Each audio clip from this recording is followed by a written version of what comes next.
Finance Committee will come to order. This morning, the Finance Committee is pleased to welcome the United States Trade Representative, Tai, for our annual hearing on the President's trade agenda. In 2021, just about every major trade policy needs to be based on a straightforward proposition: outcompeting China for jobs and economic growth. The reality is, too often, the Chinese government has feasted on weaknesses in the global trading system to the disadvantage of American workers. The Finance Committee has examined many of the key issues in a hearing last month. American factories and plants have shut down because of unfair subsidies and overproduction in China. American websites and digital service providers are blocked by the Great Firewall, and they watch as homegrown Chinese firms rip off their ideas and grow into tech giants intolerant of free speech. American workers cannot and must not ever have to compete against forced labor, which is an atrocity on its own, regardless of what it means for international trade. The bottom line: our country's been playing catch-up ball in the competition with China for too long. It's going to take higher standards and stronger enforcement policies as a key component to move faster, to have more American jobs and growth, particularly in our smallest businesses. The older, slower approach, the one that responds to China's ripoffs long after the damage is done, clearly hasn't worked. The committee is working now on bipartisan legislation to address these challenges directly. We're going to have progress to announce on that bill in the days ahead, and I'm looking forward to discussing these issues with Ambassador Tai today. Now, apropos of showing what tough, quick-moving trade enforcement looks like in practice, there are two brand new examples that have been making some news this week. The AFL-CIO announced Monday that it was bringing forward the first major complaint dealing with labor rights under the new USMCA Rapid Response Mechanism. Ambassador Tai is going to tell us about it shortly, and USTR announced just this morning that it has self-initiated the first rapid response action to protect workers' rights to organize and collectively bargain. Senator Brown of Ohio and I proposed this new system some time ago because the Trump administration's version of the new NAFTA deal simply wasn't strong enough to ensure enforcement to protect American jobs.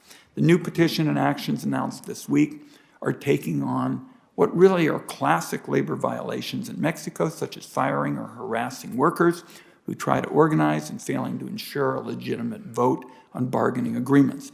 That sort of abuse is a threat to workers everywhere, including in my home state of Oregon and across the country, because it is part of the race to the bottom on workers' rights. The committee is going to have questions, as I know the ambassador expects today, and there'll be questions on other areas of trade enforcement implementation. Finally, USTR is also going to be leading negotiations dealing with intellectual property and the COVID-19 vaccines. Entering negotiations on an IP waiver was the right decision.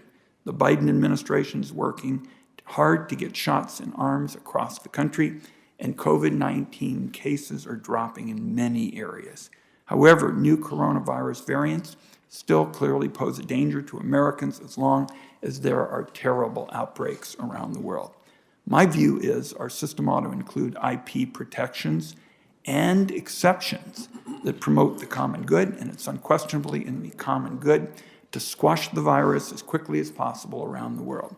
The waiver negotiations are an important step, but as the ambassador and I have talked about, the waiver alone does not unlock a vaccination miracle. There's more to do.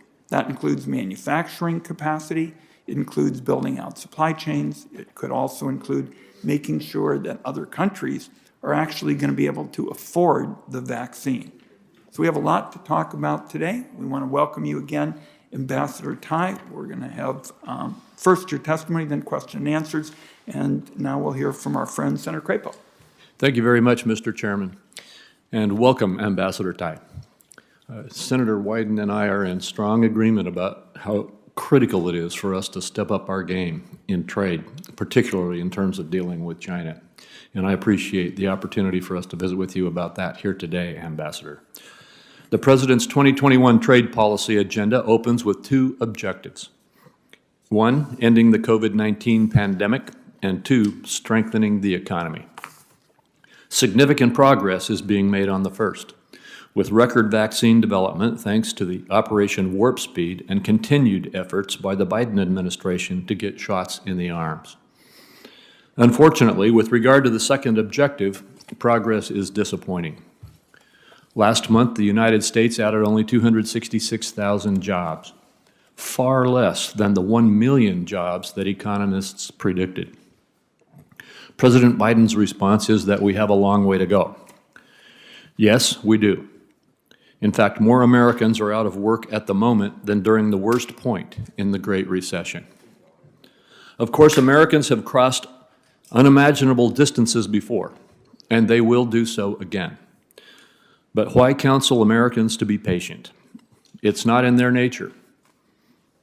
What we need to do right now is to speed up the journey for everyone by fully reopening our economy and executing an ambitious and sound trade policy. According to President Biden's trade agenda, exports facilitate greater productivity and wages. In fact, President Obama's White House determined that every $1 billion in increased annual exports supports between 5,300 and 7,300 jobs. If the Biden administration wants a worker-centered trade policy, then the logical and only sensible course is to adopt a trade policy that creates as many high-paying jobs as possible. That kind of successful trade policy requires at least three components. First, enforcement must be a priority. The trade agenda notes there will be comprehensive enforcement of the labor and environmental obligations in our free trade agreements. I support that because America's business, workers, and farmers need to compete on a level playing field. We can do that and also stand up for them by challenging other market access barriers at the same time. Enforcement in these areas is complementary, not exclusive. Make no mistake, there is a great deal to enforce. For example, the United States-Mexico-Canada Agreement, the USMCA, contains groundbreaking market access commitments. These commitments are particularly important to our farmers who have faced a decline in the demand from restaurants, school systems, and hotel customers. We must make sure American farmers get the access to our trading partners to which they are entitled. But the story on enforcement must become better. An important U.S. tariff rate quotas case against Canada remains stalled in the USMCA process. It is time to see progress on it, or the United States must proceed with a dispute settlement panel so that American farmers, ranchers, and businesses can enjoy the benefits they bargained for under the agreement. Mexico is adopting a host of measures that undermine our agricultural rights, including restrictions on biotech crops, glyphosate, and unreasonable food packaging labels. Ambassador Tai, I encourage you to press for action on these barriers at the meeting of the USMCA Free Trade Commission later this month. If our partners should refuse, you must use the enforcement tools at your disposal. The second component of an effective trade policy is negotiating new rules and market access opportunities. To that end, I support the Biden administration's call to work with allies. Yet the President's trade agenda is silent on whether we will continue to negotiate with the United Kingdom and Kenya. I encourage you to work with the United Kingdom, one of the United States' oldest allies, and with Kenya, which can serve as a replicable model for future trade deals in a country where China has failed to get an FTA, and that will also establish our commitment over China's to the people of Africa. Furthermore, we must deepen our engagement in the Asia-Pacific, or risk losing U.S. allies there to China's predations. While I understand you believe the Trans-Pacific Partnership is dated, I see value in an agreement with new disciplines, including on digital trade. However, that means we must start thinking about how to modernize the TPP or what other structures we can use for U.S. engagement in the Asia-Pacific. We cannot simply take a timeout from the region. Last month, Japan ratified the Regional Comprehensive Economic Partnership, which is China's model for what trading relationships in the region should look like. In the absence of U.S. leadership in the region, our allies will have to look elsewhere. If the United States is to pursue a worker-centered trade policy, we need to be mindful that American workers lose when China writes the rules. The final but most important component of a successful trade policy is consultation. The Supreme Court noted 60 years ago that the President is strongest when he acts pursuant to an authorization from Congress and is potentially powerless when he acts in defiance. The administration must be strong when it comes to trade policy, and that requires a close partnership between Congress and the U.S. Trade Representative.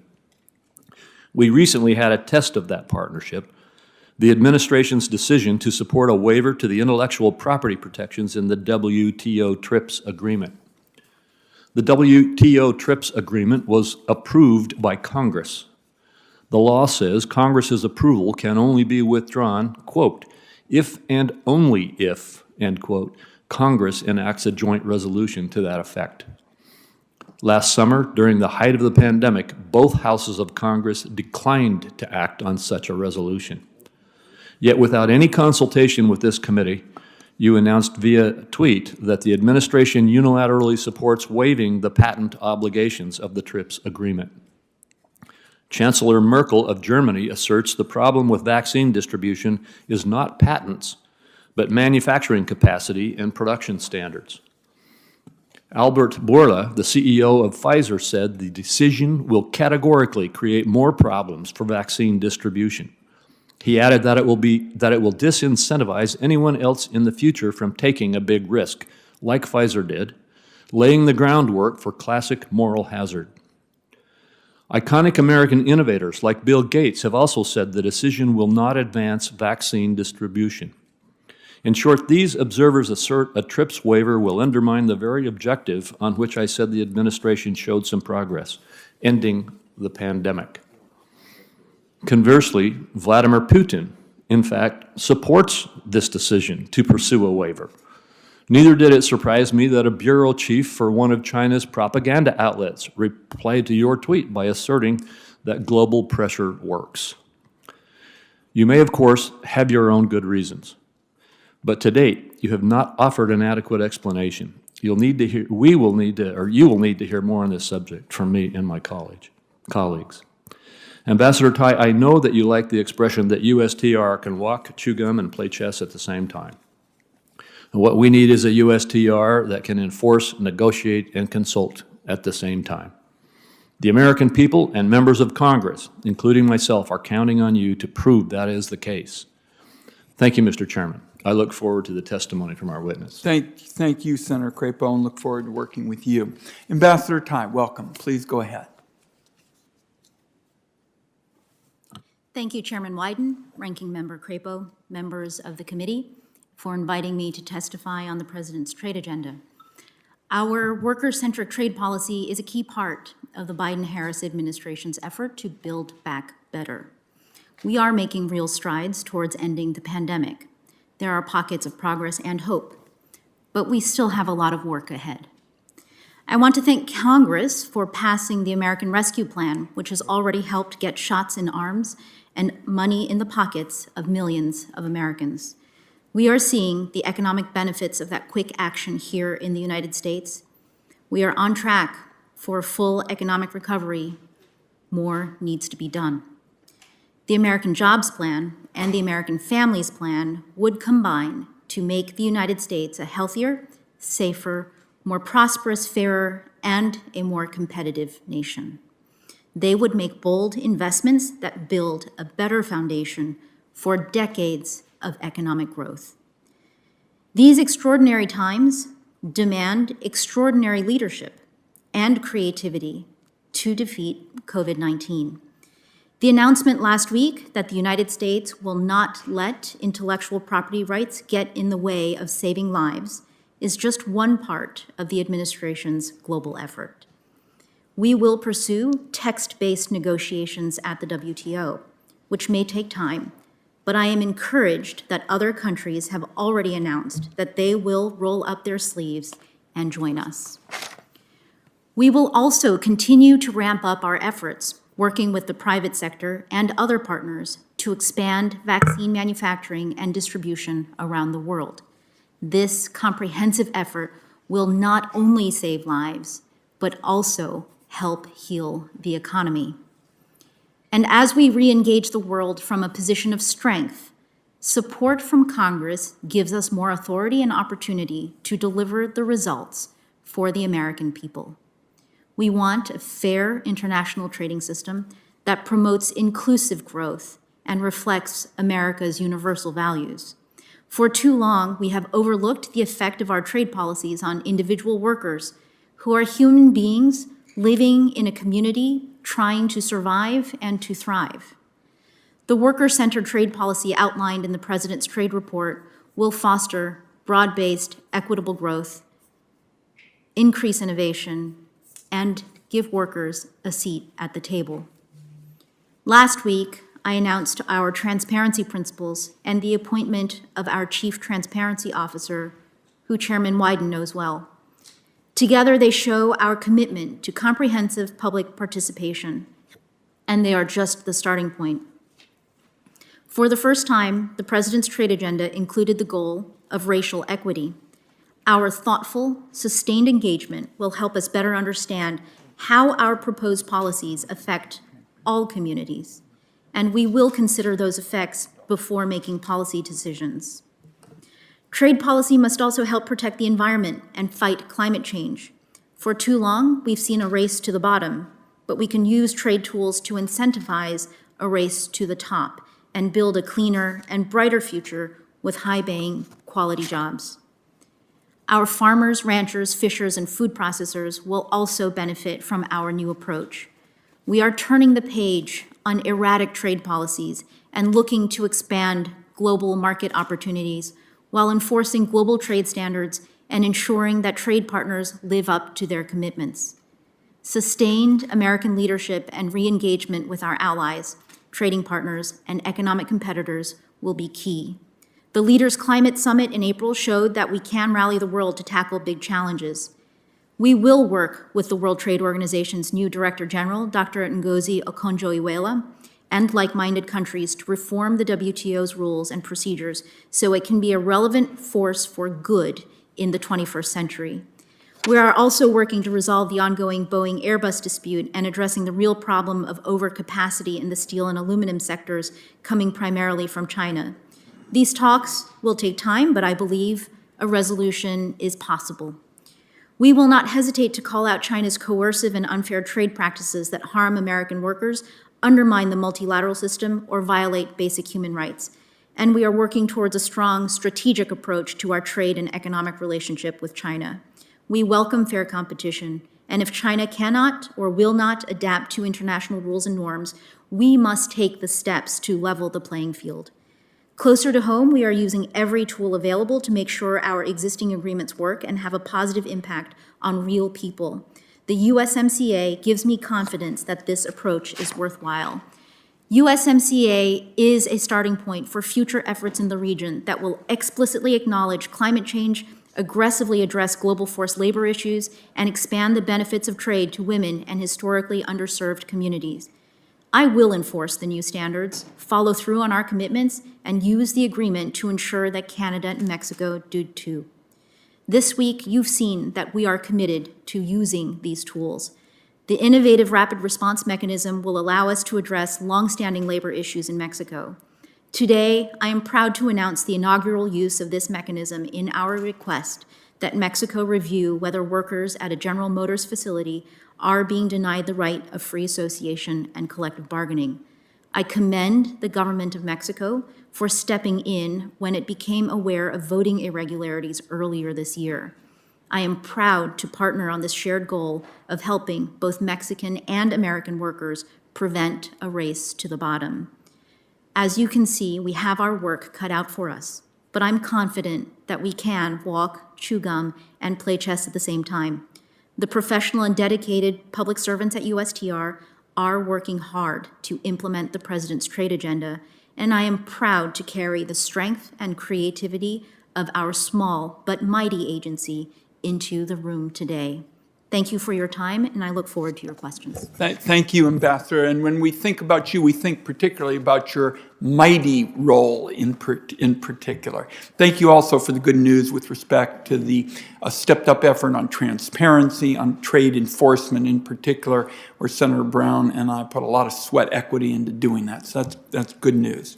What I'd like to start with, you heard Senator Crapo and I talk about our joint efforts with respect to China. I mean, the bottom line here is we have got to outcompete them, and we can do that on a level playing field.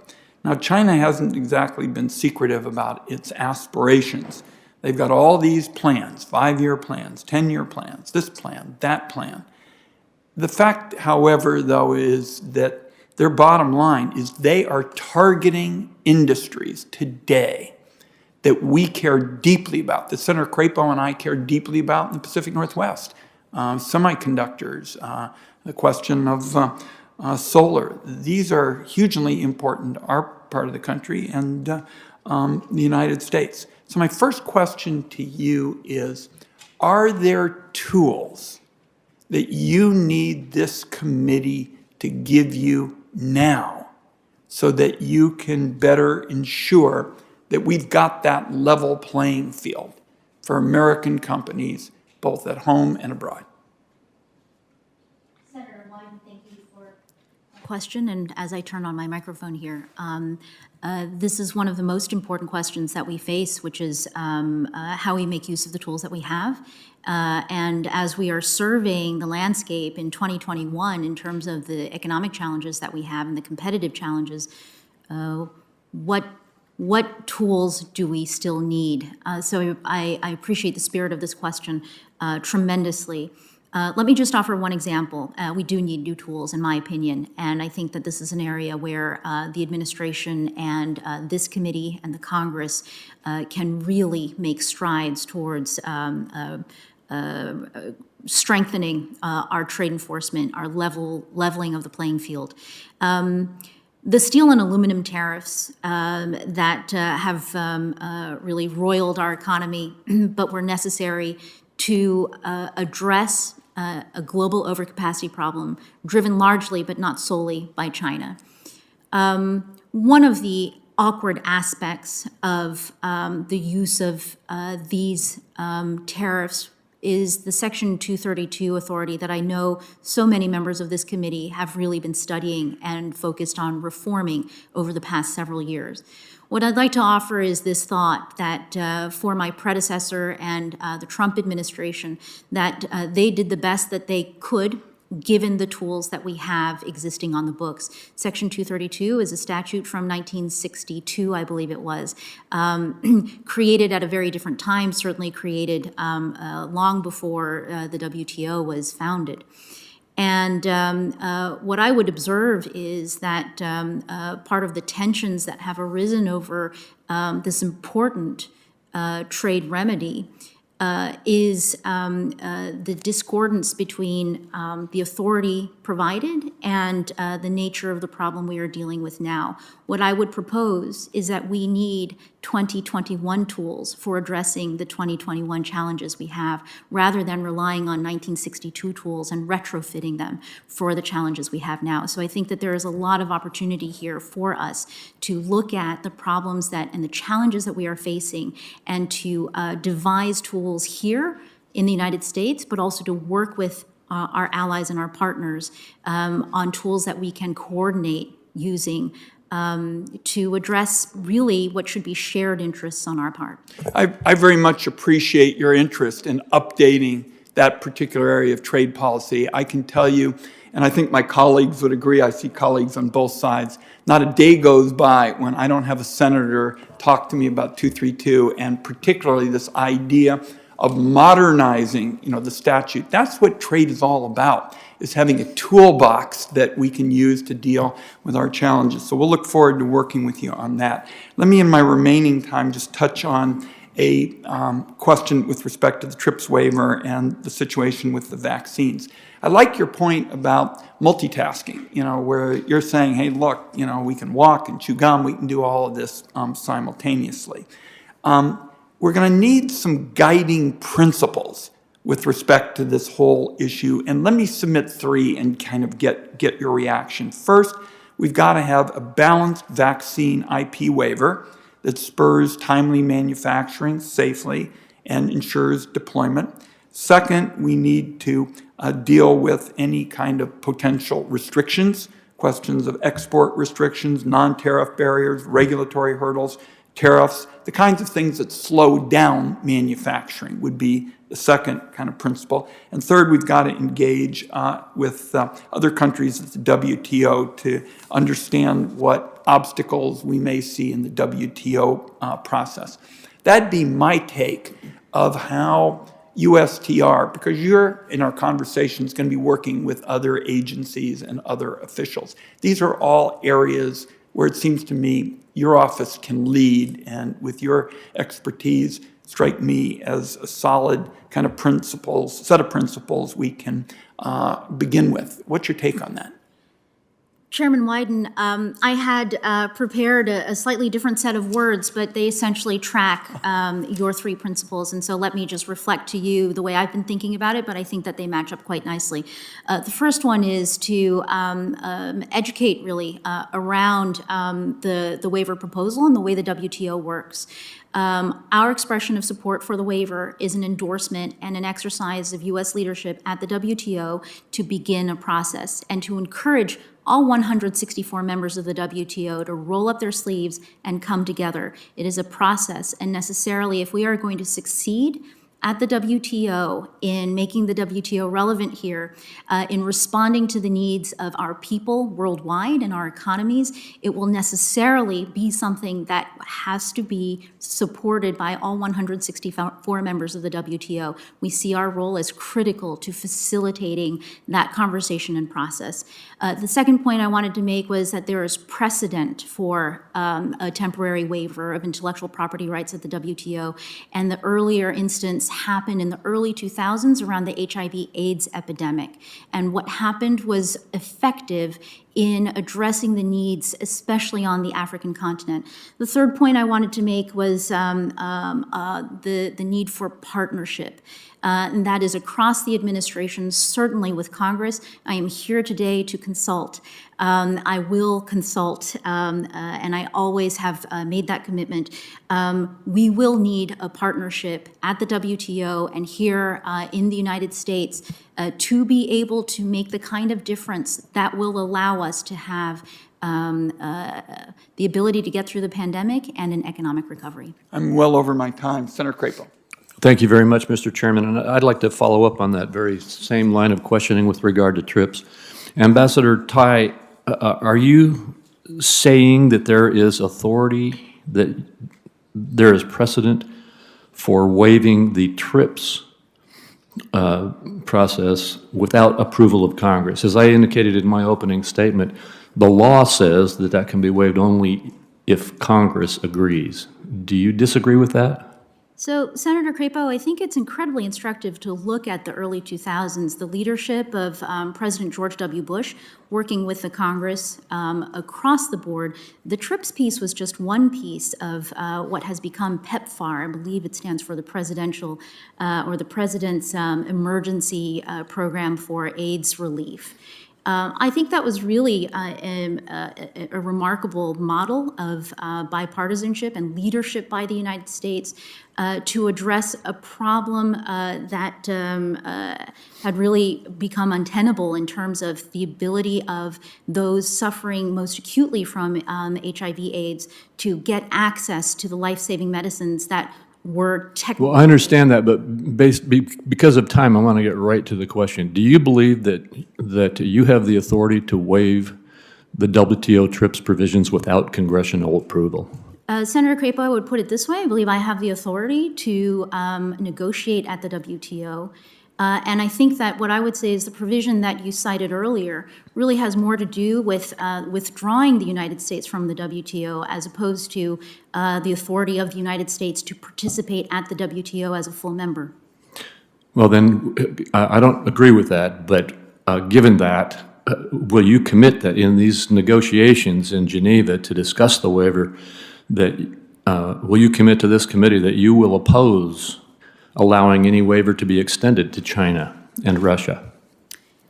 Senator Crapo, I think that what I want to make clear right now is that in terms of the objectives of the waiver, it is to remove intellectual property restrictions as an obstacle to the ability to get the world vaccinated. And what I would draw your attention to is that the main proponents are India and South Africa, and that if you look at where vaccine inequity is most striking, it is on the African continent. So let me just say this, that I am committed to full good faith effort at the WTO, but the focus really is on promoting vaccine equity, and we will have to address the concerns of all parties involved and those whose partnership we require in order to come to a kind of resolution at the WTO. All right, I understand what you're saying. Let me ask you this. At a minimum, can you confirm that this committee will see the text of any proposal you're dealing with or negotiating well in advance of you tabling it to the other trading partners? Senator Crapo, I commit to consulting with this committee. That is why I'm here. That is why I will be here.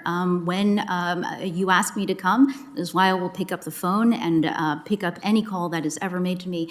Let me put it this way in terms of the process that we're embarking on. It will require engagement in groups collectively and on a bilateral basis with WTO members. I commit to keeping this committee fully informed of how those conversations develop. Finally, on this issue, I would just note to you, I think that this all shows that it's really important for the administration to promptly name nominees for the chief IP negotiator and for ambassador to the WTO. Do you agree with that? Senator Crapo, I take staffing at USTR very seriously. Right now, I am the leader at USTR. Having USTR staff up is going to be incredibly helpful to me, and obviously those positions that you just identified are ones that will have to come through this committee, and we are working on those issues right now. Well, I encourage you to try to press for that quickly. I see I only have a few seconds left, so let me get my last question in. It's going to relate to the UK and Kenya. Your experience allows you to make sure that trade is not on the back burner. You have great experience, and to me it's imperative that we re-engage with the UK and Kenya. I mentioned in my opening remarks why that is so important in both places. Where is the USTR in its review of these negotiations, and when do you reasonably expect them to conclude? Well, Ranking Member Crapo, I think given the level of intensity in the conversations that I expect to have today, that it should be clear that trade is not on the back burner. For your question specifically on the UK and Kenya, I think it was in my first 2 weeks on the job that I've had conversations with my counterparts in both countries.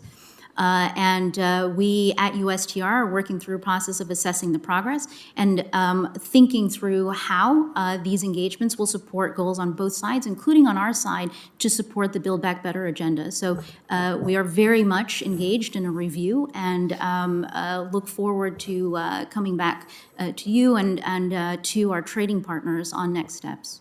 Can you commit to any timeline there? Senator Crapo, I understand that, let me say this. In terms of building back better, first we have to get through the pandemic. Second of all, we need to be engaging on all fronts. I want to convey to you the degree to which all engines and all thrusters are on go at USTR right now. All right, thank you. We're going to go now to Senator Stabenow and then to Senator Grassley. Senator Stabenow is on the web.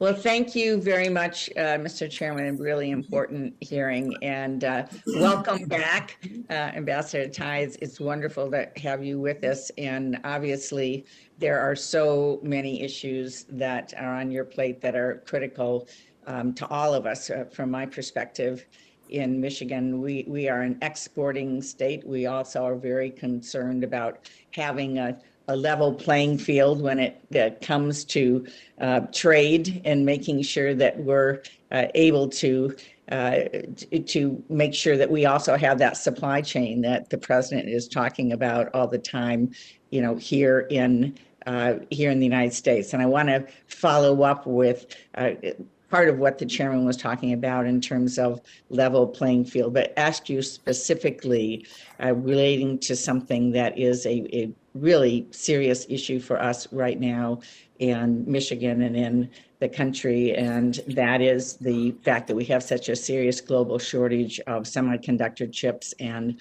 wafers. And this has had a cascading effect on not only the auto industry, but other industries as well. We've got idle plants and reduced shifts, laid off workers right now. We're working to make significant investments in semiconductor chip fabrication facilities now at home to stop the over-reliance on overseas fabrication in the long run. And frankly, if we're investing significant taxpayer dollars in R&D and production, then we need to ensure these investments are going to our key industries, auto and aerospace and defense and so on. But could you talk about any tools right now that the USDR has to address this semiconductor supply chain issue in the short run as well as the long term? What are ways that you can help us get through this right now?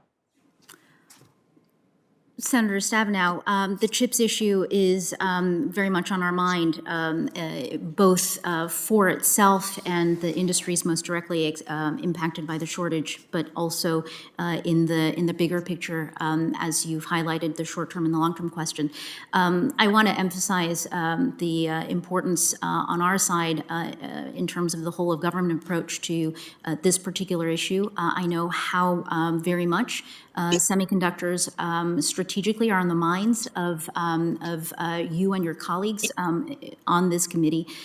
There is currently a supply chain review that is going on that is focused on 4 areas. Semiconductor chips is one of them. I want to indicate to you that the Department of Commerce is a lead agency on the chips issue, and that I speak to Secretary Raimondo quite often on this. I would reinforce her comments on the short-term issue, which is there's no silver bullet that will solve this problem in the short term. But in terms of longer-term strategically thinking about chips and harnessing the policy power of the United States government, I actually have a lot of confidence in this area because I know how much leadership there is in the Congress on this very committee, and how much motivation there is on our side to look at resilience and supply in this area. Thank you. Another key piece of this is the whole clean energy economy and how we move, again, compete internationally, particularly with China, who's heavily invested in this sector, using massive subsidies, frankly, and predatory practices also. And so we know, for example, China holds almost 3/4 of the world's manufacturing capacity for lithium-ion battery cells, which is a critical component of a lot of things, including our capacity to move forward on electric vehicles. So we're all working on the committee, the chairman, myself, on a bipartisan basis on a number of different issues, tax policy issues, other ways to be able to, again, have American competitiveness put us and keep us at the front of the line on this. So what is the USTR doing to help our manufacturers better compete in the clean energy markets that are so integral for the future? What kind of a role do you say USTR playing? Well, Senator Stabenow, thank you for raising the issue of batteries, which are critical to the supply chain for clean energy and critical, frankly, to the clean energy economy, new industry jobs. that we need and that we have such great potential for building here in the United States. I wanted to reference, I think this is now maybe a month and a half ago, the resolution of a Section 337 International Trade Commission dilemma that pitted intellectual property enforcement against investments that have been made here in some of our important southern states that are part of the auto industry supply chain.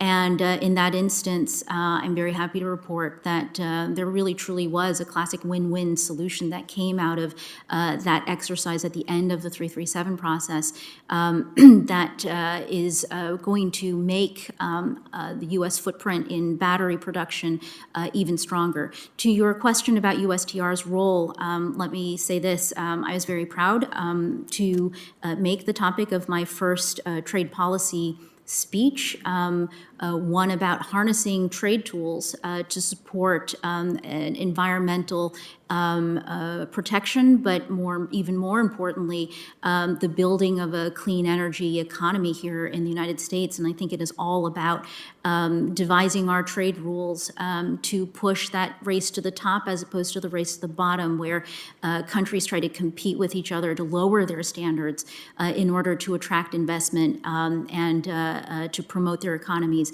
What we really need at USTR is the promotion of trade policies that will create a race to the top. Absolutely, couldn't agree more. And then final question, let me turn to agriculture with my agriculture hat on. And frankly, I don't think we have an economy unless we make things and grow things.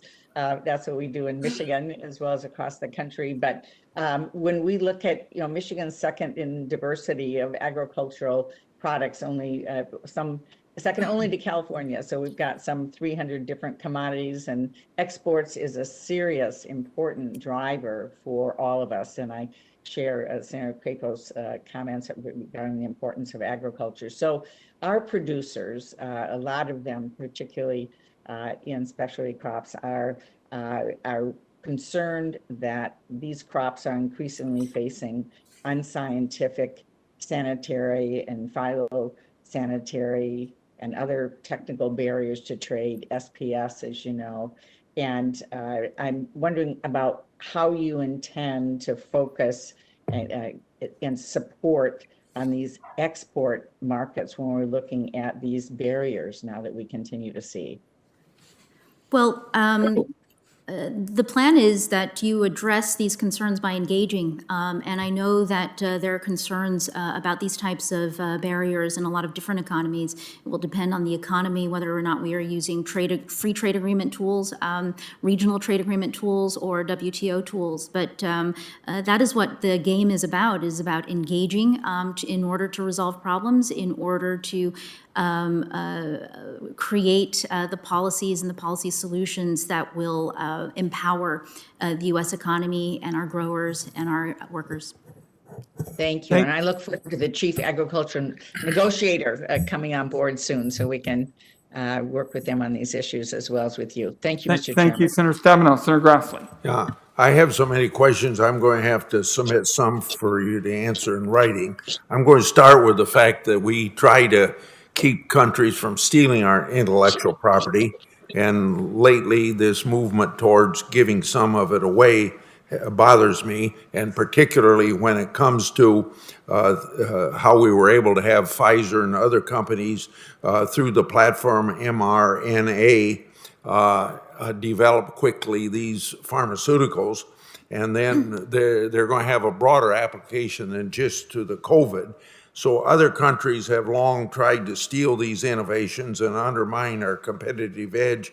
How are you going to limit the forced transfer of these advanced technologies just to COVID? And have you evaluated how forced technology transfers under the proposed waiver would affect U.S. competitiveness in advanced life sciences? Yes, Senator Grassley, you raise very important issues, and they are ones that are very much on our mind. The waiver that's been proposed at the WTO is a temporary waiver that is seeking to ensure that intellectual property protections, these IP rights, don't obstruct our ability to save lives, to have more vaccines produced, to have the vaccines equitably distributed so that there can be a global economy recovery. Let me try to take apart some of the main components of your question as I've heard them. Let me also try to distinguish what I think the proposal is intending to do at the WTO. I think this is less about stealing technology. It is more about the impact of our trade policies on intellectual property protections on regular people. Right now, there is nothing more directly impactful on the hope of regular people to be able to resume their lives, to become active members of their economies, than their ability to get a vaccine. And that is what I understand to be driving the proponents of the waiver proposal at the WTO. In terms of weighing the balance of rights to intellectual property, the need to have incentives for innovation, absolutely, those are critical. But I think that in terms of this particular proposal and this question that's been posed at the WTO, it is about how we get through this moment in our global economic history so that there will be still a world and people here to innovate and to enjoy those innovations. Yesterday, I met with the Iowa Association of Home Builders. They told me lumber prices have skyrocketed tremendously. They gave me a figure of 300% since April 2020. I heard in Iowa last week so many times, big percentage increases, not quite that bad, but all increasing the price of a home by about $36,000. Have you had conversations within the administration on what can be done to lower the 9% tariff on Canadian lumber? Senator Grassley, this is not just something we've been talking about within the administration, but something that I've raised directly with my Canadian counterpart. And I've certainly heard a lot from members of Congress about this as well. I want to assure you that I will be raising this again with my Canadian counterpart at the Free Trade Commission meeting of the USMCA, and I will continue to push for solutions to the lumber pricing issues that we are experiencing. This will have to be my last question in person with you. Mexico is the top market for U.S. corn exports, valued at $3 billion last year. Iowa farmers have been some of the strongest advocates for the USMCA. However, they are concerned that Mexico is erecting non-tariff trade barriers, like rejecting imports of glyphosates and stopping the approval process of biotech products. In December, the Mexican president issued a decree banning glyphosates and GMO corn in Mexican diets by 2024. What do you think of that? Will you raise these concerns at the upcoming USMCA meeting and to pursuing enforcement actions if these issues remain unresolved? Yes. Yes. Okay. Thank you, Senator Grassley. Senator Cornyn is next. I want to start by thanking the chairman and ranking member for their work on this hearing and also the bipartisan negotiations on the Finance Committee trade title that I hope will be included in the larger Senate package that we are dealing with, the so-called China package. And I hope this package will include important provisions and priorities that first identify foreign censorship as a trade barrier, especially in digital trade, and prevents foreign governments from restricting free speech in the United States, which follow on my work with Senator Casey on the subcommittee last year and the ITC investigation to quantify the effects of this practice on U.S. businesses. I also hope it will include review of critical supply chains, which has been a very constant theme here recently, particularly post-pandemic, through the creation of a committee to examine trade in essential supplies, and also to codify the tariff exclusion process for those experiencing severe economic harm and keep our states open for business while not letting up on China's unfair trade practices. And also to extend the generalized system of preferences to incentivize job creators for moving their supply chains away from China, especially to the Western Hemisphere. Also to provide additional tariff relief through inclusion and authorization of the miscellaneous tariff bill, expressing support for reform and not removal of the World Trade Organization, and finally to create an Inspector General for the USTR, the only ambassador in the cabinet not covered, as trade policy increasingly plays an important role in the life of everyday Americans, and as the USTR gains more responsibility.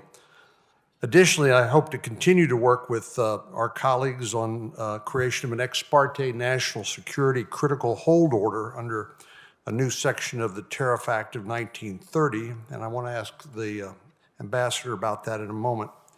Look forward to continuing to work on re-engagement on a regional trade agreement with our Asia-Pacific trading partners, which I'm working on with Trade Committee Committee Chair Carper, as well as the larger committee. I know a number of us has talked about the TPP, whether in some revised and updated form, but the geopolitics of that seem very obvious, as well as the economic benefits. The one thing that we have in the United States that China does not have is friends. And I think it will do nothing but enhance our national security and our economic security by banding together with like-minded countries in the region. I also look forward to reforming the authority for the imposition of national security tariffs, which with Senator Toomey that the ambassador has talked about, and continue working on a whole of government targeted review of outgoing investment to China with, again, with Senator Casey. And finally, coordination with our allies over the rare earth mineral critical supply chain issue, working with Senator Langford on that. Finally, before I ask the question, I also want to join Senator Crapo and Senator Grassley in expressing concerns about the waiver of intellectual property rights, not just in an effort to provide additional vaccine to nations that don't have enough, or because of logistics, aren't getting it in the arms of the people who need it the most. But this has broad implications, including the use of U.S. government funds to develop a vaccine, and obviously the detriment to the taxpayer and intellectual property rights in general. It's because of strong intellectual property rights in America that we see huge investment into cutting-edge, innovative, life-saving therapeutics and vaccines. So I'm very concerned about that. So finally, let me get to the question, Madam Ambassador. I've been exploring the creation of an authority to put in place a temporary restraining order or a national security critical hold order under a new section of the Tariff Act of 1930 that would block the importation of goods on an ex parte basis, importation of goods ex parte created through secret theft by a foreign government or state-owned enterprise. This would provide a quick action or response mechanism that would create a deterrent and a chilling effect on future trade secret theft by foreign states. Can you briefly, because I know time is running out, could you briefly talk about, are there any existing mechanisms in trade statutes that allow for that sort of ex parte preemptive injunction of imports that contain theft of intellectual property rights? Are there any existing protections? Senator Cornyn, I'm not aware of any, but obviously we're happy to go and do our research on this. I suspect that you and your staff have looked at this. I would be very interested in talking to you more about this.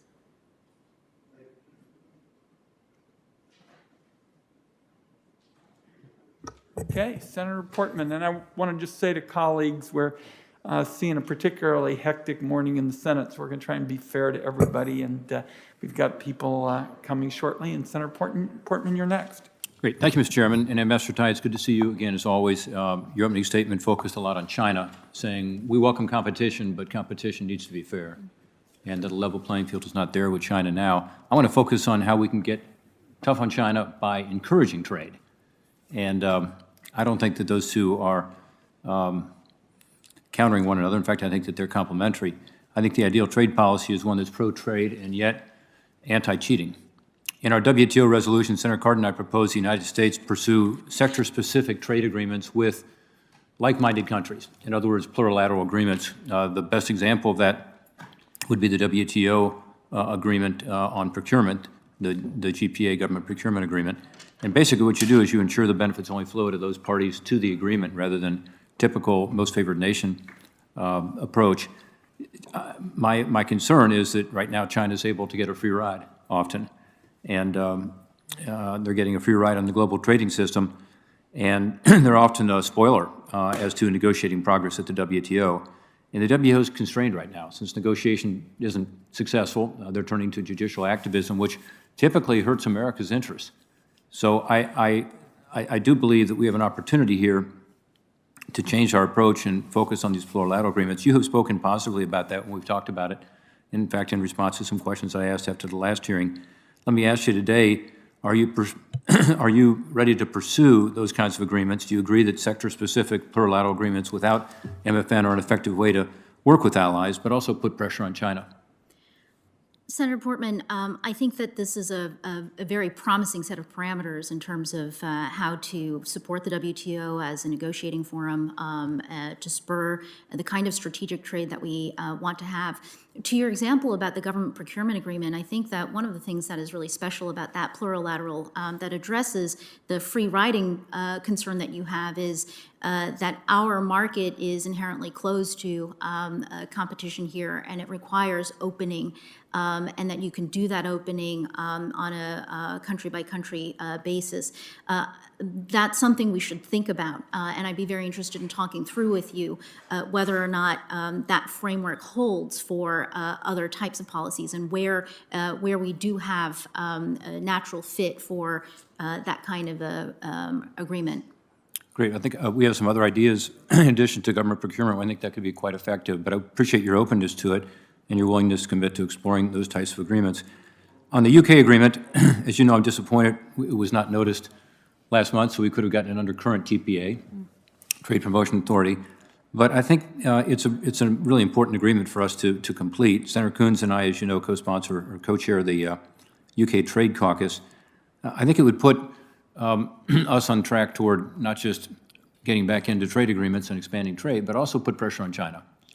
Can you tell us where you are on the UK negotiations? And given the fact that we weren't able to get it under current TPA because we didn't notice it by April, are you prepared to extend TPA authority to ask us here in Congress to extend it to be able to include at least the UK agreement, which is so close to being completed? Senator Portman, I'm glad you're asking about the UK agreement and the UK in general. I know how important this topic is to you and this partnership. Let me say this, in terms of the agreement not being noticed already, I will share with you that in my review of the progress made in the negotiations, there had been 5 rounds, but very critical issue areas are still open in terms of those negotiations. So there's still quite a road to go there. There are so many ways in which we are engaging with the United Kingdom right now.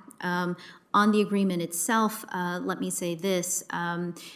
From my perspective, it is really important for us to think through the objectives for this agreement now that we have some of the issues settled with the UK's exit from the European Union.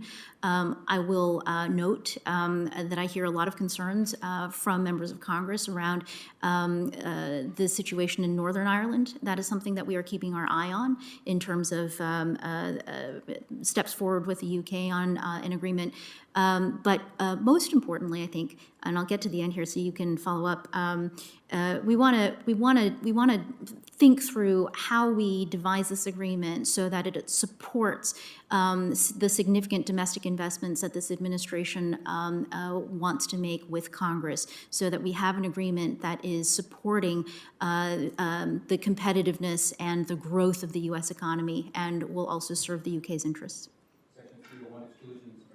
Move forward with the exclusion process going forward, as we've talked about in our letter from Senator Carper and myself? So I'm really glad you asked this question. I'm sorry that I'm running out of time here. Per your request and your recommendation at my confirmation hearing, we are undertaking Setting up a new exclusion process?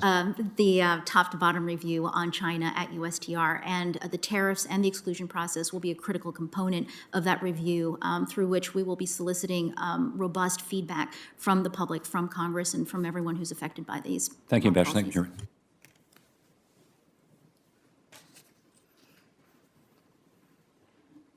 Chairman. Senator Menendez is next, and then Senator Langford.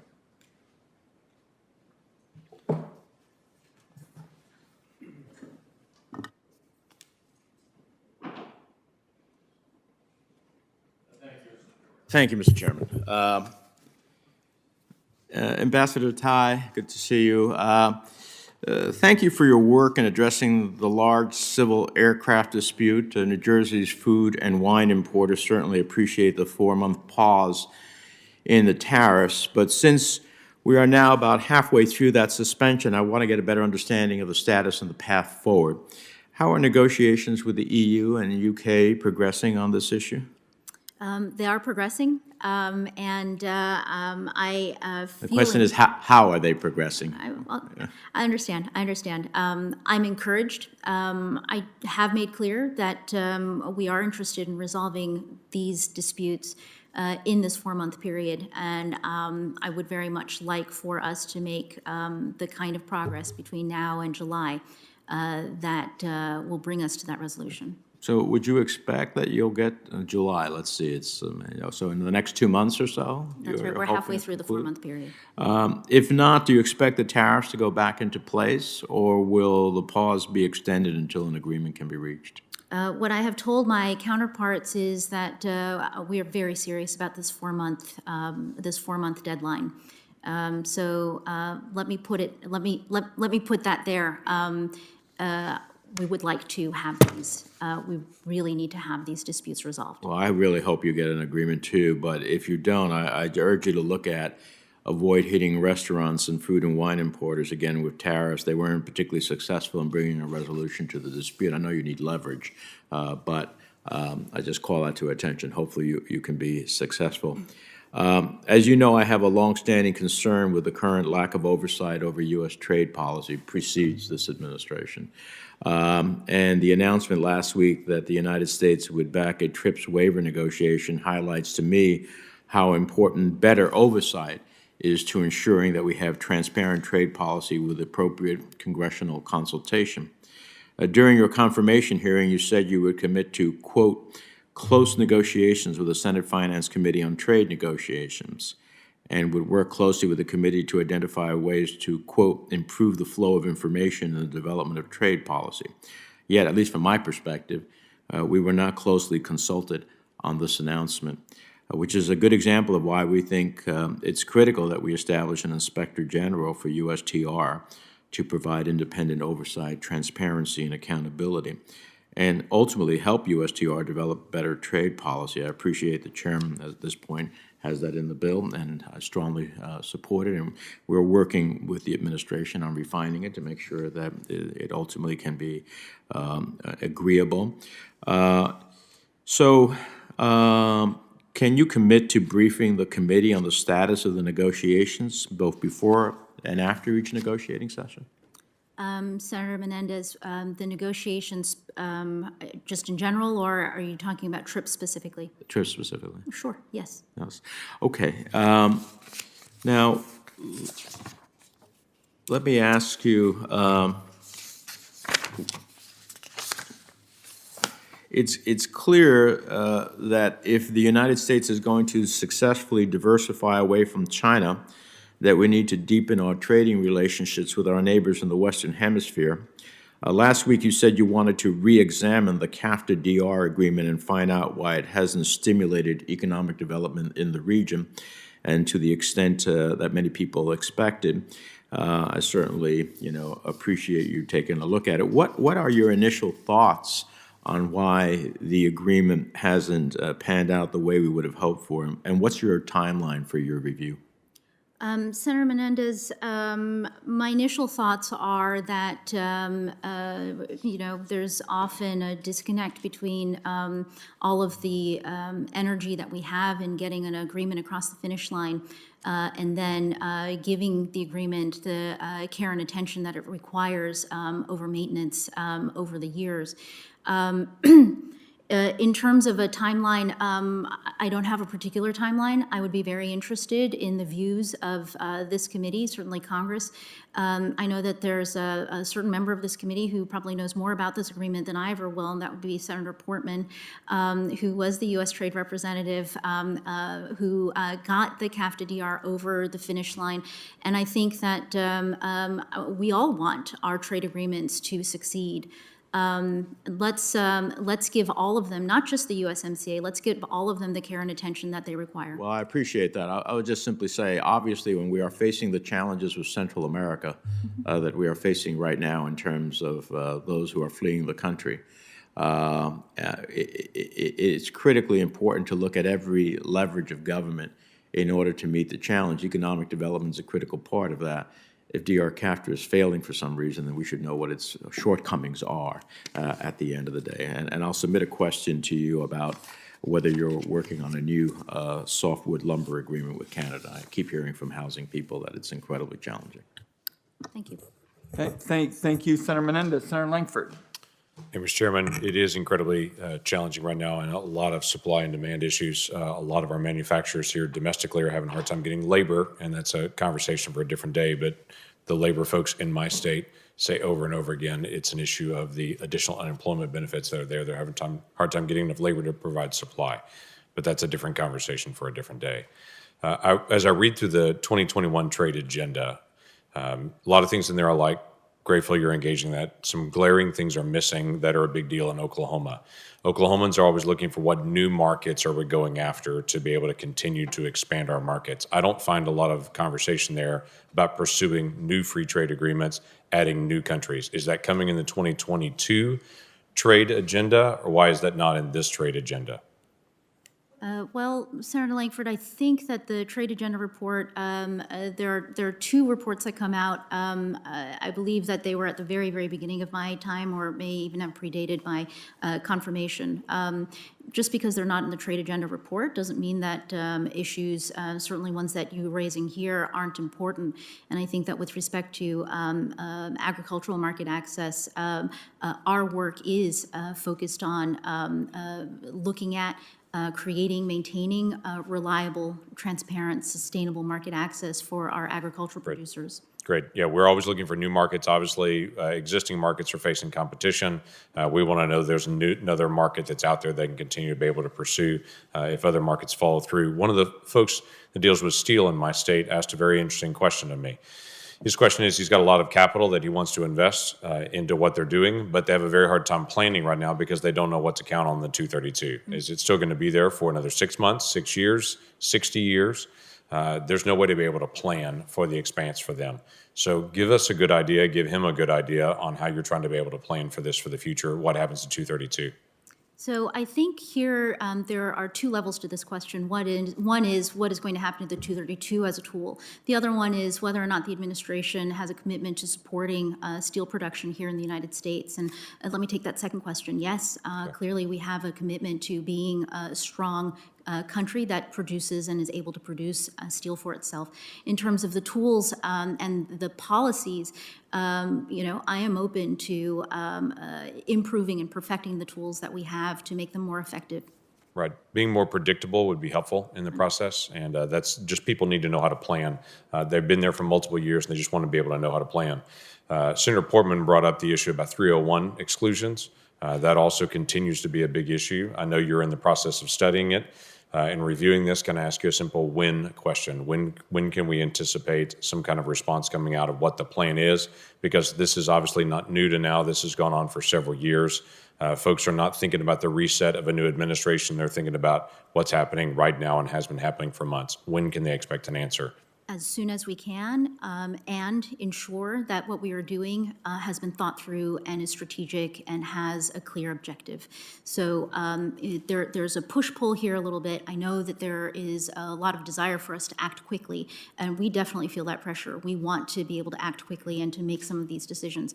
But we're also very, very mindful of the need to not just be reactive, to not be chasing our tails, but to have a vision that we are working towards. And so we are trying to balance that to Right. be as effective as we can. Sooner is better than later on that. Is it December that would come out? Is that July that would come out? Is it next July? Give me a ballpark. Oh, goodness, I think December would be way too late, right? That would, I would hope, yeah. Yeah. So earlier is better than later on that. We'll watch for that. Intellectual property, we've already had a conversation on dealing with the vaccines. I understand we have a worldwide pandemic. I understand trying to be able to get the whole world vaccinated will be very important to be able to help global economic activity. Here's the challenge. Just giving away the intellectual property doesn't solve the problem. J&J outsourced some of its manufacturing to a location. They had the connection to it, and the manufacturing failed for the vaccine, and they throw out whole batches with millions of doses that are there. So just giving away intellectual property doesn't solve the issue if the manufacturing doesn't have good oversight.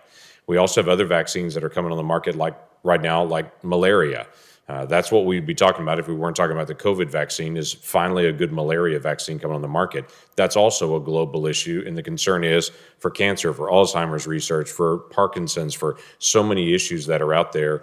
If every pharmaceutical company suddenly gets a pause in investment thinking, I'm going to get a breakthrough, but now the intellectual property is going to be given away because it's also a global issue, that becomes a challenge of getting future investment.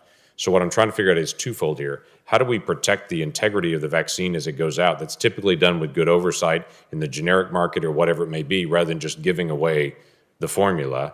We lose that ability to be able to have good oversight on it. So we may not have good batches coming out, as we've already seen.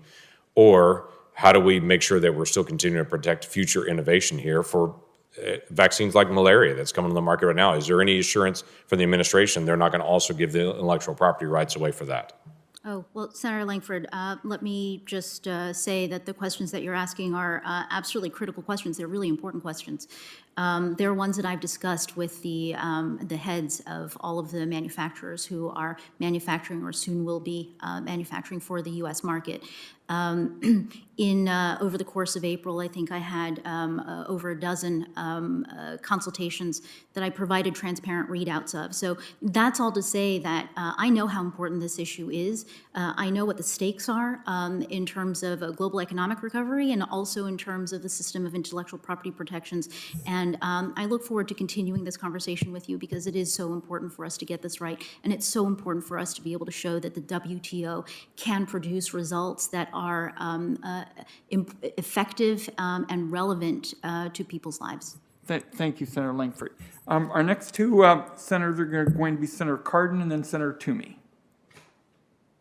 Thank you, Mr. Chairman, and let me thank the ambassador for her service. I understand that you're reviewing the 2021 trade agenda for promoting equitable growth around the world, and secondly, to make sure our trading partners live up to their commitments. So first, you're reviewing the existing trade programs to evaluate their contribution to equitable economic development, and secondly, enforcing the rules as it relates to labor and environment. I strongly support that formula for the review of our trading agreements and where we need to move forward. I was disappointed I didn't see in the enforcement dealing with good governance and anti-corruption. We talked about that during your nomination process, and there was a strong commitment by the Biden administration to embrace one of our principal trade objectives of good governance. Can you reassure me that in your evaluations that governance and anti-corruption will be a center goal as to what we're trying to accomplish? Senator Cardin, yes. Good governance, addressing corruption, having anti-corruption efforts through and using trade tools to advance those goals is absolutely critical. Let me just say that some of our programs do have very useful tools in this regard. There are more tools that we need, and I look forward to working with you and members of this committee to ensure that we are able to build those tools in to make for really comprehensive efforts that we can undertake as the United States government to create that race to the top in terms of incentives for our trading partners to abide by good governance and to have anti-corruption programs that are effective. I've just cautioned you that language is very important. So every opportunity, I would hope that you would reinforce that. We see a significant backsliding in Central America today and around other of our traditional trading partners. So I would hope that we would always underscore the importance, as we do on labor and environment, good governance. I want to talk about two areas where I would hope we would expand trade opportunities. One is very close to home, the Caribbean states, where we see China expressing a great deal of interest. It doesn't take too much effort to see a stronger U.S. presence in the Caribbean island states. And it could go a long way to helping us not only with their economies and their stability, but also having closer allies in international organizations or in regional organizations. The second is Mongolia, which is in a very difficult part of the world, the most recent member state of the OSCE, and one in which we have developed a pretty strong relationship with, and one that we can nurture through trade to help us with a strategic partner against China. So I would hope that you would give careful look to expanding opportunities in these two areas as part of our strategic agenda. Thank you, Senator Cardin. I hear you loud and clear, and I think that you raise good points and good partners for us to be engaging with. Well, I look forward to working with you on both of those areas. In both circumstances, there's bipartisan interest on our committee to deal with both of those regions. There's obviously complications whenever we open up issues. There's some concern on the Kashmir as related to Mongolia, but I would hope that we could work through this and strengthen our ties. I can tell you there's a great deal of interest in that region. As you know, our China policy is one that will be on the floor of the Senate, we hope as early as this month. And the trade issues are also part of dealing with our concern about China. You heard that in the enforcement by members of our committee. But it's also important that we expand our trading opportunities with countries in that region. We're not a member of the Trans-Pacific Partnership. We find China extremely engaged. So what is our strategy to deal with China's influence? Let's start first in the Asian Pacific area. What is our strategy in order to try to counter what China is doing, recognizing that we are not part of the Trans-Pacific Partnership? Well, this is really a critical question, Senator Cardin. I spent a lot of time thinking about this, and I know there's a lot of energy here on the Hill that is going to be important for us to work together on these issues. In terms of our strategy, first of all, I think that we need to be engaging with the rest of the world, and certainly in this part of the world from a position of strength. And so, first of all, I think that the investments that our economy needs will be first and foremost that position of strength that we are looking for. The second piece is to work with others. To your point, there are a lot of others, good partners that are very interested in engaging with U.S. leadership again. That will be there. And I think third, from my perspective, is to ensure that as we are taking steps, that we are thinking through the strategy to make sure that we are effective and that we are pursuing a vision that is well supported here at home on a very strong and robust bipartisan basis. So those are some of the components that I'm thinking about, but obviously the conversation in partnership with Congress is going to be critical here. Thank you, Senator Cardin. Next is Senator Toomey. Thank you, Mr. Chairman. Ambassador, thank you for joining us. Let me start by just a quick point. I would strongly push back on the idea that we should leave the 232 trade policy as a status quo. Look, we know for a fact the previous administration abused this authority and claimed national security when it was not, in fact, the case. Canadian and Mexican steel is not a threat to American national security. It was used as a way to coerce a more restrictive trade agreement under USMCA. That's what the purpose was. And the idea that we should leave it around available for other administrations to similarly abuse this power until such time as some other greater latitude is passed, I think would be a big mistake. This is a responsibility the Constitution assigns to Congress. We should reclaim that responsibility. But I really want to talk about the TRIPS waiver. I have to tell you, I was shocked and very disturbed to see that the administration is going to be supporting waiving the intellectual property rights of American companies for COVID-19 vaccines. And let me just tell you, I am aware of no evidence whatsoever that this step is going to enhance vaccine availability in developing countries. In fact, it could quite possibly be the contrary. Senator Langford alluded to several of the concerns. There are many safety concerns, for instance, facilities around the world that just don't have the technology to make this properly. There are dangers of access to inputs for this. Frankly, I think it undermines our ability to deal with the next crisis, including the possibility of the next iteration of this crisis. I mean, I think there'd be very broad support in Congress in devoting whatever resources would be necessary to gear up production as much as we can and ship vaccines to countries that need it. But the idea that we give away our intellectual property, the White House Chief of Staff himself, Ron Klain, said on May 2nd that, and I quote, really manufacturing is the biggest problem, end quote. The CEO of Pfizer said, and I quote, entities with little or no experience in manufacturing vaccines are likely to chase the very raw materials we require to scale our production, putting the safety and security of all at risk, end quote. There are serious logistical distributive challenges like how you move these sensitive, unstable materials in climate control conditions. It's not at all clear that all these countries have that capability.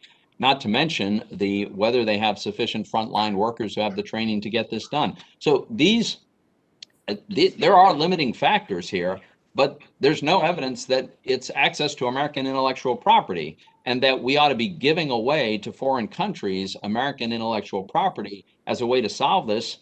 Is just completely wrong. It's incredible to me that while we are spending so much time and effort trying to figure out how do we limit Chinese theft of U.S. intellectual property, here we have an administration proposing we'll just give it to them. It's unbelievable. Now, it's likely that this will never take place because, of course, all WTO countries would need to agree. And fortunately for us, it looks like the Germans understand the value of intellectual property better than the American administration does at the moment. And we may be able to count on the Germans to save us from ourselves. But what message does it send to American companies, especially companies that are in industries that are intensive intellectual property industries, when their government is offering to essentially give away their intellectual property? That is what the Biden administration is proposing here. This is one of the most important industries we have. The U.S. leads the world in pharmaceuticals and medicines, and it's extremely intellectual property intensive. Well, what's the limiting factor here? What are we going to start taking the IP for important medicines? What about basic chemicals? There's maybe medical devices. Who knows what other products would be valuable in other parts of the world?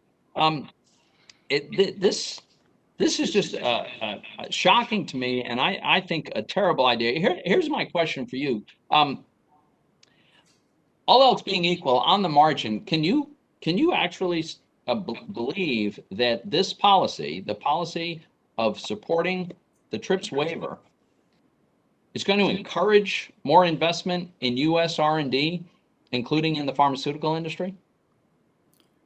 Senator Toomey, you've given me 20 seconds to reply, and there's so much that I want to say. I hope the First, chairman will indulge you and give you a little bit more I time. hope so too. I hope so too. First, on 232, I just wanted to say I'm not quite sure if you were reacting to something you thought I said, but I want you to know that your views on the 232 statute and its use are very, very clear. You've also made very clear your position on the Tariffs waiver.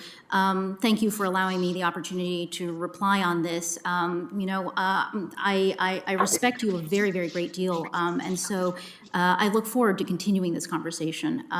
But let me just be clear. I think in terms of the message to American companies, it is we collectively have an obligation to help to save the world right now. And these companies have done incredible work in coming up with these vaccines that are effective and are safe.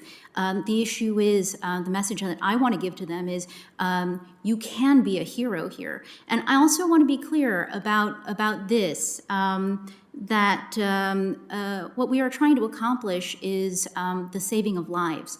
That is going to be the first step to any longer-term trade policies and the opening of markets that we are going to work on, that unless we are able effectively to bring the rest of the world's economy back online, there's not a lot of upside for us in what we're going to be doing.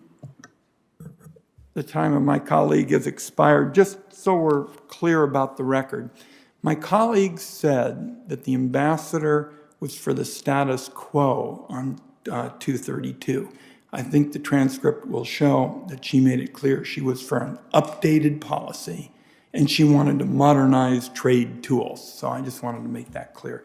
Next will be Senator Cassidy and then Senator Brown. Senator Cassidy, I believe they're both on the web. Senator Cassidy out there in cyberspace? Senator Brown? Can you hear me? Is that Senator Cassidy? We can hear you. I can hear Cassidy, and I'm on too. Mr. Okay, Chairman. we'll Thank go you. with Thank Senator you. Cassidy is first. next, then Senator Brown. Thank you. Madam Ambassador, I will echo what all my colleagues have said about the TRIPS waiver. You did not answer his question as regards what would be the perspective of a future venture capitalist as whether or not they would fund research to find a cure rapidly for the next pandemic. Of course, the answer is that they won't, nor will they do it for Alzheimer's, because the same excuse will be given then. It's about saving lives. Why don't you just pay Pfizer a lot of money to expand their production capacity, let them produce the vaccine that then could be shipped around the world? This is a march-in of intellectual property, something that folks on the left have been advocating on various other things, and this is a way to excuse a march-in on intellectual property. Don't have to respond to that because you've been kind of responding to that already, but I'll just say that for the record. Let me ask you about something which is important for Louisiana. USTR has published a list of potential retaliatory tariffs against Indian imports of shrimp. One of the categories listed is cold water shrimp, but cold water shrimp is not harvested in India because of its geography. Cold water shrimp are harvested from the ocean floors of the North Atlantic and the Arctic. Putting duties on cold water shrimp would be ineffective. They would just flip their shrimp back to the warm water and avoid the tariff. So stakeholders tell me that they believe that the cold water shrimp entering the U.S. from India is actually warm water, mislabeled, to avoid anti-dumping tariffs. So what are your thoughts? How do we ensure that the U.S. has taken appropriate action to protect Americans from consuming shrimp farmed by an industry overseas, which has faced disease outbreaks, chemical overuse, illegal and unreported and unregulated activities, phytosanitary, et cetera? How do we more effectively address that?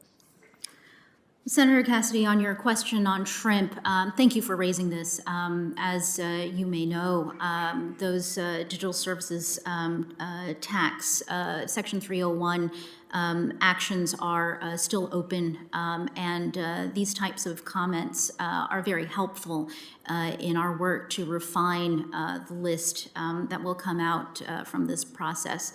I think the other part of your question really has to do with customs enforcement to catch the kind of avoidance that you were talking about. And that is something that we are always interested in working on and improving. And it's an area where USTR traditionally and will in this administration work closely on with the CBP at the Homeland Security Department. Thank you. At the outset, I heard you mention how the U.S. is asking Mexico to enforce labor protections. Totally agree with that. That's an appropriate thing to do. One thing you have heard me say before, though, and I think I have somewhat of agreement, the fact that China does not enforce such labor protections allows them to effectively subsidize the cost of production, lower the cost of production of a given product in China vis-a-vis other countries. I'm concerned about CAFTA. Clearly, we need our Central American countries to be doing better economically, so that folks are more likely to stay in Central America as opposed to migrate and attempt to enter the United States illegally. I understand Senator Menendez asked you about this, but as we consider nearshoring products out of China for national security purposes, CAFTA is a logical place to go. The Central America is a logical place to go. Because their cost of labor is so much less. There are some things that we just cannot compete with our given cost of labor. Tell me again what we're doing to kind of address the fact that China effectively subsidizes by having lax or poorly, slave labor, for example, the ultimate example, that undermines the ability of these countries to prosper. And what can we do to increase their ability to prosper as a way to address our immigration crisis? So you've got two questions, one on China, one on Central America. Let me take the China question first. Obviously, when it comes to forced labor, we have an incredibly powerful tool in United States statute that bars the importation of products that are produced using forced labor. But if I may say, there's other lax labor standards aside from forced labor. That's right. That's right.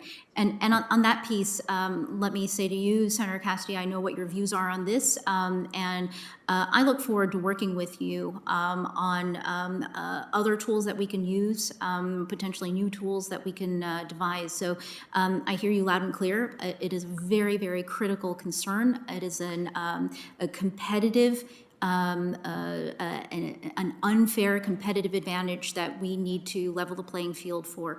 On Central America, we are engaging in an administration-wide effort here, and USTR has tools within the CAFTA-DR as it is structured, but I also want to reinforce that in the executive order that was issued on this administration-wide effort, that USTR specifically has been charged with making sure that efforts that we take do not undermine labor protections in those regions and in those countries.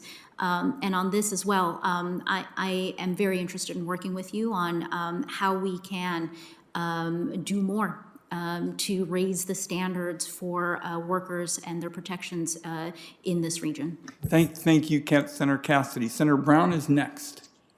Thank you, Mr. Chairman. And Ambassador, welcome back. Good to see you. Thanks for all your team has done. And there's not been a trade rep in American history that has come out doing smart, engaging things you have done so quickly. Thank you on what you did with TRIPS. It's going to put shots in people's arms around the world. It's an opportunity. It's our duty. You have support on this committee for that. At least a couple of us on this committee have written letters to you asking you to step in there. So please call on me and my staff. And I know the chairman's engaged in this and many of the rest of us and what we can do to support your efforts at the WTO on this. Let me talk about what you would expect me to ask about the Brown-Wyden rapid response mechanism. During your confirmation hearing, you committed to fully enforcing the USMCA agreement with Brown-Wyden.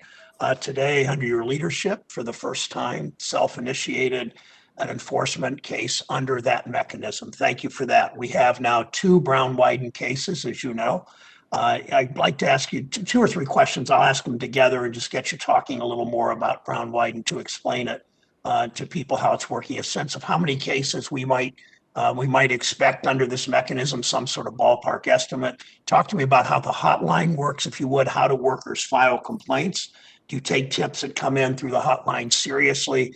And tell me, what does full use of the Brown-Wyden mechanism look like to you in the months and years ahead?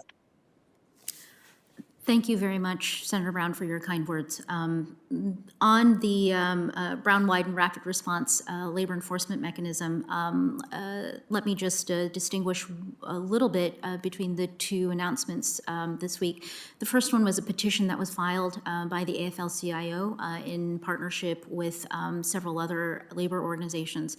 That is the very, very beginning of a petition process, and as constructed, there is a 30-day period during which USTR, working with the Department of Labor, will review that petition for whether follow-up is needed and whether USTR should then request Mexico to review whether a denial of rights has happened. In the second case that has been initiated today, that was self-initiated, and as you've noted, that is USTR initiating the request to Mexico today that will start the next timeline under the mechanism that's been created. In terms of the tips and hotline and taking in information from people with experience of what's happening on the ground at some of these facilities, absolutely. We take that information extremely seriously.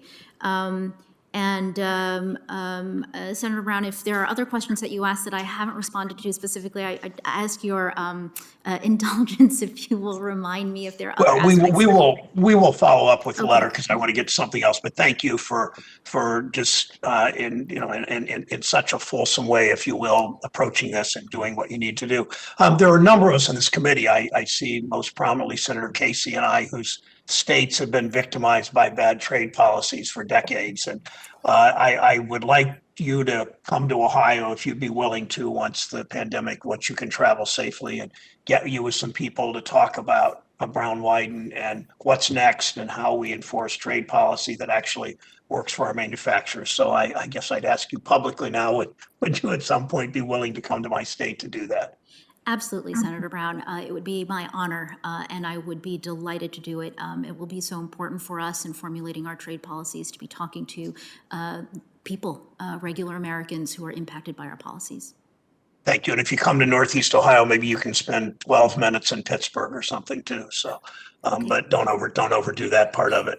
One last question. We've seen how corporations that prioritize profit maximization over accountability are leading a race to the bottom that has resulted in that hollowing out of economic security for families all over this country. Brown-Wyden is intended to make sure corporations can't violate worker rights in Mexico to make a profit. But in addition to putting workers back at the center of our policies, we need to do more to ensure corporate accountability.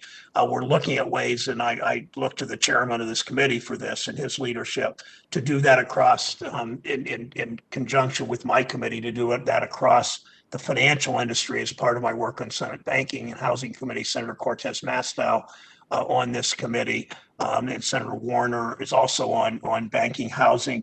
Would you work with us on corporate accountability, trade policies that help prevent the race to the bottom in financial services also? Absolutely, Senator Brown.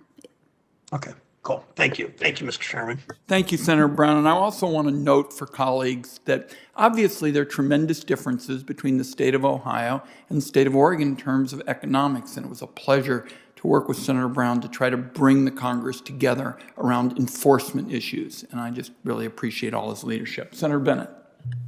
Thank you, Mr. Chairman, and thank you, Ambassador Tai, for your service and for being here today. If our experience with 5G has taught us anything, it's that we can't afford to play catch-up on technologies that are critical, fundamental, foundational to our economic security and our national security. For years, the Chinese government subsidized companies like Huawei and ZTE to achieve a dominant market share for 5G internationally, and we have been struggling to catch up ever since. We're still struggling to catch up. And it's a similar story, as you said earlier, for semiconductors and many other critical supply chains. And I think we all want to make sure that we're not letting what happened to 5G happen again. And I just wonder, in your mind, what do you see as the next 5G? In other words, a technology or technologies that experts tell us are going to make an enormous difference for our security and our competitiveness. And feel free, if there's more than one, give us a sense of what that landscape looks like. Certainly.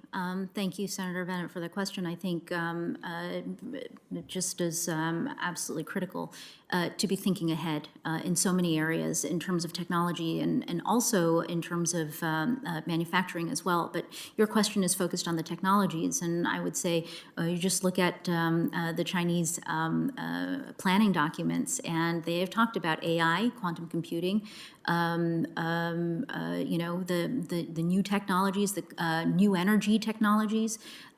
These are all about cornering the market of the future economy, and we absolutely have to be lighting the fires underneath ourselves, making the investments that are going to capitalize on the strengths that we have in terms of innovation, in terms of workforce, in terms of speed and agility, to allow us to compete and compete effectively, because we can, but we need to focus our energies there. I hope you're hearing, I think it's interesting, it's almost unanimity, I think, from this committee today, saying that if you look back over the last 30 years or so, in many ways, our approach has really been an abject failure. And it's not just, as you say, it's not just about trade, it's also a question of our investment in our own critical technologies in this country. And if we can, continue to do that for the next 5 years, I think we're going to be in real trouble. So I think the committee's going to want to know how the administration is working together, not just its trade policy, but all of its policies, to make sure that we turn the corner here with respect to China. I think that when you and I were speaking about your nomination, one of the things you said to me, and I hope you don't mind if I, was that it's wrong to think of China as taking over the world. They're pursuing a China first policy. The question is, do we want to be collateral damage? And we don't want to be collateral damage, which means, I think, we've got to have a much more robust diplomatic and trading relationship with other folks around the world that have similar equities with respect to the Chinese government's mercantilist, authoritarian approach to the world. And I wonder, with this remaining moment, in the 20th century, American trade policy was a powerful lever for free markets and competition and the rule of law, and around the world as a counter to Soviet communism. How should we think about an American trade policy in the 21st century that promotes those values as well as democratic values like privacy and free speech, especially when compared to the Chinese regime? Certainly. I think that we were guided by a very long time by the principle that more trade is better, and more trade would lead to a better world. And in some ways, it has gotten us very far. The world today is very different from the one 70 years ago. But I think that what these policies have also shown us is that we need to also be trading smart. We need to be trading strategically, knowing the challenges and the competition that we are up against. We've got to have more effective and thoughtful policies that get us beyond just more is better. But we also need to be asking, how do we do this smartly? Thank you, Mr. Chairman. With the last 5 seconds I have, I just wanted to call your attention to a recent Mexican Supreme Court decision on potatoes. Finally, after all these years, we have the opportunity to open access for the potato farmers in the San Luis Valley in Colorado, and I just hope that you're aware of that decision and that we're working hard with Mexico to achieve that access. I'm very aware of it, Senator Bennett, and I'm a little surprised that Senator Crapo hasn't mentioned it all. Well, I mentioned it on his behalf and my behalf. I appreciate you covering me on that. That's a very important point. We all care about potatoes up here. Next is Senator Casey. Thank you, Mr. Chairman and Ambassador Tai, great to be with you. And again, I want to congratulate you on an overwhelming confirmation, I guess now about 2 months ago. But we're grateful for your continuing commitment to public service at a time when public service can be pretty difficult. And I also want to thank you as well for some of the work you've already begun. I know it's early in your tenure, but I want to thank you for the work you've done to continuing to work on issues that relate to steel and aluminum overcapacity, as well as the ongoing issues and concerns that I have, and I know many have, regarding electrical steel. And I hope you'll continue to support efforts to protect our last domestic electrical steel manufacturer, which is AK Steel, recently acquired by Cleveland Cliffs. I just have two questions. One is on climate and trade, and the other is about our supply chains. I don't think I'm breaking new ground talking about climate, but maybe we don't talk enough about the impact of climate that climate has on trade. We know that climate change is a threat to human life. It's a challenge we have to confront. I think we're just beginning to get to that. But as urgent as it is, we also have to remember that workers can be both left behind and exploited if we don't pay attention to their concerns as we address climate change. For a long time, we've had this fixation across the world on cheap goods, and that's ignored conditions under which those very cheap goods are produced, whether it's distorted markets or poor labor conditions or a disregard for the environment. So if democracies ignore how goods and commodities are produced, we perpetuate these authoritarian regimes that thrive on repressing their own citizens as well as workers around the world. So can you discuss how your office, your team will ensure that workers and labor rights are central to your efforts to combat climate change? Absolutely. Senator Casey, you've put your finger on it completely, which is that for a very, very long time, our trade policies have driven protections and standards for workers and for the environment lower and lower to facilitate the attraction of trade and investment opportunities.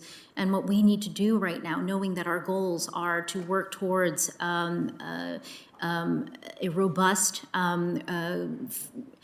clean energy, jobs, economy, and just a cleaner environment for us to have an economic future in, that we are going to need to really focus on trading smarter and ensuring that the trading rules that we put in place and that we agreed to with other countries, and especially our fellow democracies, as you say, are going to be driving incentives that put a premium on standards and protections for the environment and workers as we stimulate our own competitive position in this world in the industries of the future. Well, I appreciate that. And I wanted to raise one additional issue in the remaining time I have. I don't think you need to be an expert on the pandemic or PPE to realize how dependent we were on non-market economies like China for something as simple as PPE, protective equipment that folks needed. And at the same time we were dependent, we have very little visibility on the vulnerabilities that exist right now with respect to production dependencies that we have in other sectors. I've worked in a bipartisan way with Senator Cornyn, Senator Stabenow, to try to focus on providing more visibility on these vulnerable supply chains and to review outbound investment just like we review for the last 40-some years inbound investment with regard to critical capabilities that foreign adversaries and non-market economies are connected to. So I hope we can continue to engage with you and your team as we work to both secure and diversify these supply chains. Absolutely, and this is an issue of concern across the administration, and you will have good partners in other parts of the administration to work on this as well. Well, thanks very much. And just to rebut Senator Brown, Pennsylvania's on the way to Ohio, so you can spend a lot more time in our state. We'd love to have you. Thanks. Thank you. They are friends, even though we're having this sparring between Ohio and Pennsylvania. Senator Carper. Thanks very much. And I cannot pass this up. Before William Penn arrived in Pennsylvania, he stopped off in Delaware. Later he was asked why. He said, because it's the home of tax-free shopping. And they had a wonderful 2 days there. Ambassador Tai, Lucy Chow sends her best. Some of you heard me say before, Lucy's a member of our staff. Actually, now she's our legislative director, was good enough to say to me before President-elect Biden had nominated anyone for the trade rep, Lucy said to me, you know, there's a great person who works over there for Richie Neal, Congressman Neal, in Ways and Means. He helped us a lot on the environmental provisions of USMCA. And her name is Catherine Tai, and you should take a look at her. And we did, and I was pleased to, as you know, suggest that you be considered for the position. Thrilled that they nominated you, and thrilled that you're sitting before us today. So I want to thank you for and welcome you again to this hearing and before this committee, and thank you for testifying before us as well, and for the leadership you're now providing. I like to quote an old African proverb that goes something like this: if you want to go fast, travel alone. If you want to go far, travel together. And many of my colleagues today have expressed their concerns about China's growing influence. I believe that one of the best ways to counter China's rise in their anti-competitive trade practices is to work together with our allies, to work together with our trading partners, to constructively write, and in some cases rewrite, the global rules of trade. Recently, I had the privilege of leading a letter with one of our colleagues, Senator Cornyn of Texas, emphasizing the need for strategic engagement in the Asian-Pacific region, similar to what the Trans-Pacific Partnership sought to achieve. I wondered if you might take a couple of minutes, if you will, this morning to share with us your thoughts on the benefits of taking a multilateral approach to trade in order to remain competitive with China. Please. Well, Senator Carper, I just want to offer my response to that question, which is, yes, I think we should work in multilateral ways, in multilateral forums, to compete with China and to compete with China effectively. All right. In your view, is there a possibility that the negotiations can resume on TPP in some form? I know this is a question on a lot of people's minds, especially those who were around during the negotiation of TPP. So I thank you for this opportunity to talk a little bit about this. What I would say is this: in advancing a worker-centered trade policy on behalf of the Biden-Harris administration, really a focus of this is to examine our trade policies and put the worker at the center of our policy formulation, and that is to create a discipline so that we think through what the impacts of our policies are going to be on individual human beings and their communities. So that translates into a desire to formulate trade policies that enjoy really broad bipartisan support. And in terms of your question on the TPP, I think that we've seen through our recent history that while there was bipartisan support for TPP, there was also bipartisan opposition for TPP. And really what we are looking for are trade policies, multilateral ones, looking at China competition, that are going to have the kind of broad bipartisan support that we need. Yeah, I will go to my grave wondering why in the world we walked away from a trade agreement that allowed us and 11 other nations in this hemisphere and across the globe, who together create about 40% of the trade that's going on our planet. Why we would walk away from that agreement. China on the outside because of their bad behavior, and why we'd walk away from that agreement is beyond me. And I will continue to raise this issue. Ambassador Carter, if I could, one last quick question. I was happy to hear about your speech last month where you elevated the importance of combating climate change in U.S. trade policy. Finance Committee is working on legislation that will bolster U.S. competitiveness and ensure that we are able to compete with China, as you know. As part of this legislation, we're working to reauthorize the Generalized System of Preferences Program, GSP, for developing nations. I understand that we have a key opportunity to include environmental criteria in GSP, giving this administration another tool in its toolbox to combat climate change through trade. Would you be supportive of including an environmental criteria in GSP, and what additional opportunities exist for advancing environmental enforcement measures in future trade deals, please? Absolutely. Just, yes. That was the kind of answer I was Very- looking for. very- Crisp, to the point. Thank you so much. A one-word win. Thank you. My time has expired. All right, Senator Barrasso. Thank you very much, Mr. Chairman and Ranking Member Crapo, and thank you, Ambassador Tai. Nice to see you again. The President has called waiving intellectual property rights for vaccines. He's called for that, he said, because we have a global health crisis. Well, I disagree with that decision by the President, and we're very clear on that.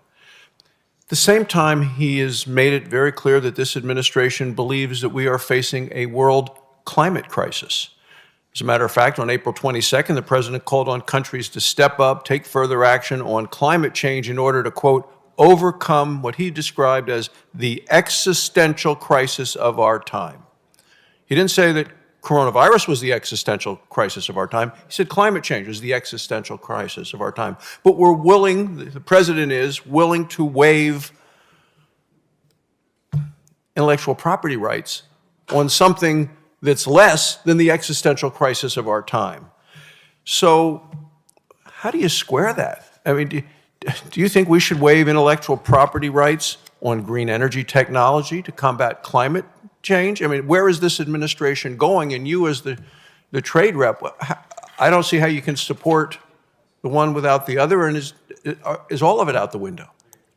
Well, Senator Barrasso, I respect your opinion and where you are on the waiver issue. Let me say this. I don't think we think about our challenges in a kind of a totem pole hierarchy. But with respect to the COVID-19 pandemic, all you need to do is open the newspaper or turn on the TV and see the scenes in India and appreciate the reality that we are not through this pandemic. And that even for those countries that think that they are in a good spot, that things can really turn on a dime if you're not careful. So with respect to COVID-19, I would say that for the people of India, for all of the people who live in countries where there is less than 2% access to vaccines as of today, that is an existential crisis today. Once we are through this pandemic, God willing, knock on wood, that it will be sooner rather than later, the climate crisis will still be with us. And so let me just say that, let me put in context or acknowledge that we can have more than one crisis at a time, but also really put a point on the issue around the vaccines and how it impacts individual people and their access to hope that they will be able to have a future and that their kids will be able to have a future. So we can have more than one crisis at a time. And does that mean this administration has really very little respect for intellectual property rights? And as long as the administration can describe 4 or 5 or 6 crises, that anyone who has done work to spend time, effort, research, has no protection? Because I'm just going to go with what you had said during your confirmation process. I asked you the following question. How does the U.S. trade rep intend to pursue a trade agenda that protects American intellectual property abroad and ensures that our trading partners value the important contributions of America's innovative industries? You said, if confirmed, I commit to using the trade tools at my disposal to ensure that American workers and innovators are able to reap the benefits of their innovation, including overseas. So that was my question to you and your answer. So I just asked, how and why has your position with respect to U.S. intellectual property protection evolved since that hearing and the vote on your confirmation?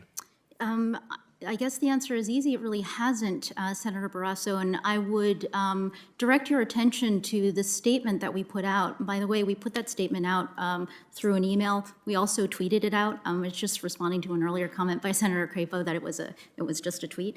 But that statement really was carefully crafted as a statement of our values. That saving lives is absolutely important, and that intellectual property protections, as long as there are partners at the WTO who feel so strongly that intellectual property protections are getting in the way of their ability to access vaccines and to save their populations, that is absolutely worth our engaging with. So I guess the question is, why would we expect American innovators to make massive new investments in medical research, in carbon capture, in clean energy, and advanced technologies if they risk losing intellectual property during the next thing that is truly a global crisis? Well, I guess I would just say, in terms of the acute nature of what we're experiencing right now, the entire health infrastructure of India, for example, being overcome, that is distinguishable from the kind of crisis that we are facing with respect to the climate. And so I would just say I disagree with your analogy that one necessarily leads to the other, or that there is a slippery slope here. Thank you, Mr. Chairman. My colleague next to Senator Warner. Is he out in cyberspace? Hear me? Senator Warner, I can hear you, I believe. Ron, can you hear me, see me? Okay. We got you. Go. Thanks so much. Let me first of all just say, having just heard the last exchange, I spent a whole career in venture capital and valuing American intellectual property. I think I think it is a very close call what the administration has done. But I want to give Ambassador Tai, I think, acknowledge that this is a moment in a global pandemic. And as I think you laid out very clearly, starting something in a WTO process is a long way from coming to some kind of overall consensus, the way the WTO works. And as co-chair of the U.S.-India caucus, I think the humanitarian crisis in India requires extraordinary actions. I also think there's no more significant long-term geopolitical partner in Asia than building strong ties with India. And I think that taking a once-in-a-century action with a once-in-a-century pandemic is not an indication of some retreat of protecting intellectual property rights in this country. So I, again, differ with some of my colleagues. I also want to point out, I think somebody else has raised this issue as well, and I wanted to weigh in. Semiconductors, I think most of this panel knows, are the key to virtually any electronic device. And while it is absolutely critical that we make sure we have that domestic supply of semiconductors, next week, Senator Cornyn and I and a number of others will be introducing a bipartisan amendment to the Endless Frontiers Act to commit $50 billion to both advance where America is ahead on semiconductors and also hopefully lead to the domestic construction of 8 to 10 new fabrication facilities.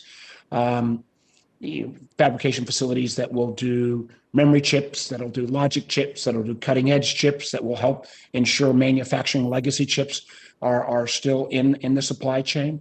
I hope my colleagues will support this. Right now, we have no new fabrication facilities being built. Taiwan creates 63% of all the chips made in the world. That is both a supply chain vulnerability as well as the fact that we need to continue to both make, design the equipment, the packaging, and I appreciate very much the administration's support of this effort. And again, I hope that we're able to get it done. Let me get to a question. I am, concerned, when we think about allies, one of our strongest allies is Australia, particularly as they grapple with the challenges coming from China. They are a frontline nation. It's one of the reasons I've been concerned, though, that some of USTR's practices around digital trade has frankly involved at times siding disproportionately with the platforms.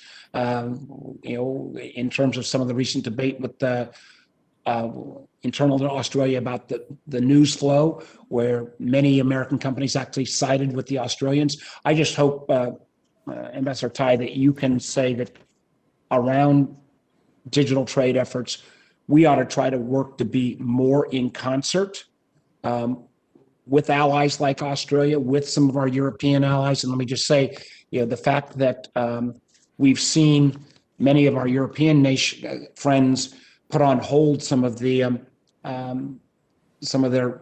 ongoing trading relations with China as they reassess, particularly the Chinese treatment of the people of Hong Kong or the Uyghurs. This opens up an opportunity, I think, around these digital issues, both in terms of Australia and in terms of our European friends, to find greater levels of cooperation and collaboration. If you could speak to that, I'd appreciate, knowing I've taken up 4 minutes and 30 seconds getting to the question point.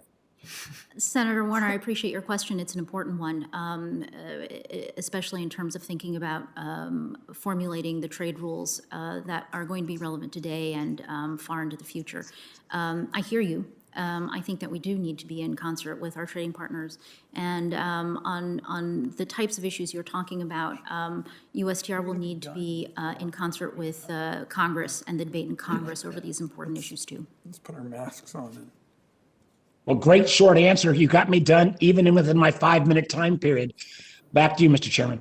Thank you, Senator Warner. Important issues. Senator Thune is next, and is he out there in cyberspace? He's coming in person. Okay, I believe Senator Thune's coming in person, which would make Senator Whitehouse next, and he too, I think, is going to be on the web. Senator Whitehouse, I am you there? here, Mr. Chairman. Great. I am here. Go ahead. Ambassador Tai, welcome. I'm delighted that you are here. There's a famous description of senators by the Pulitzer Prize-winning author William S. White as a senator of the United States as an ambulant converging point for pressures and counter-pressures of high, medium, and low purposes. And if there's anybody who's more of a converging point for such pressures and counter-pressures than a U.S. senator, it's the U.S. trade representative. And in the midst of all of that, I'd like to focus a little bit on the marine ocean plastic problem, because there isn't much of an organized pressure or counter-pressure on ocean plastic. And the U.S. has had a very unfortunate role recently, despite nominal support from President Trump, Secretary Pompeo, and Ambassador Lighthizer. We came out of the Nairobi conference with press reports saying that the U.S. had not only been weak, but it actually tried to weaken proposals that everybody else was trying to agree to in Geneva. We were I guess, unhelpful with regard to the Basel Convention, which we're not even a part of. So, we don't have a great record on this, but there is bipartisan support for stronger action here in Congress. And I want to recognize Senator Dan Sullivan of Alaska, who's done so much good work in this area.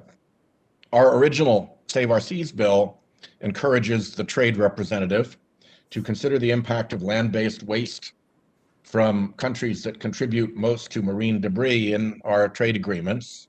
That was an encouragement. That was the best we could do the first time.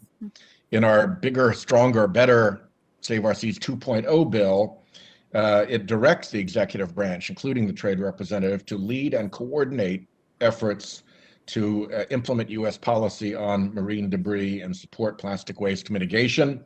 It directs U.S. representatives to appropriate international bodies and conferences to push for plastic waste progress, and it directs the president to consider marine debris issues when negotiating new international agreements. And of course, you'd be in the middle of that chain between the president and those agreements.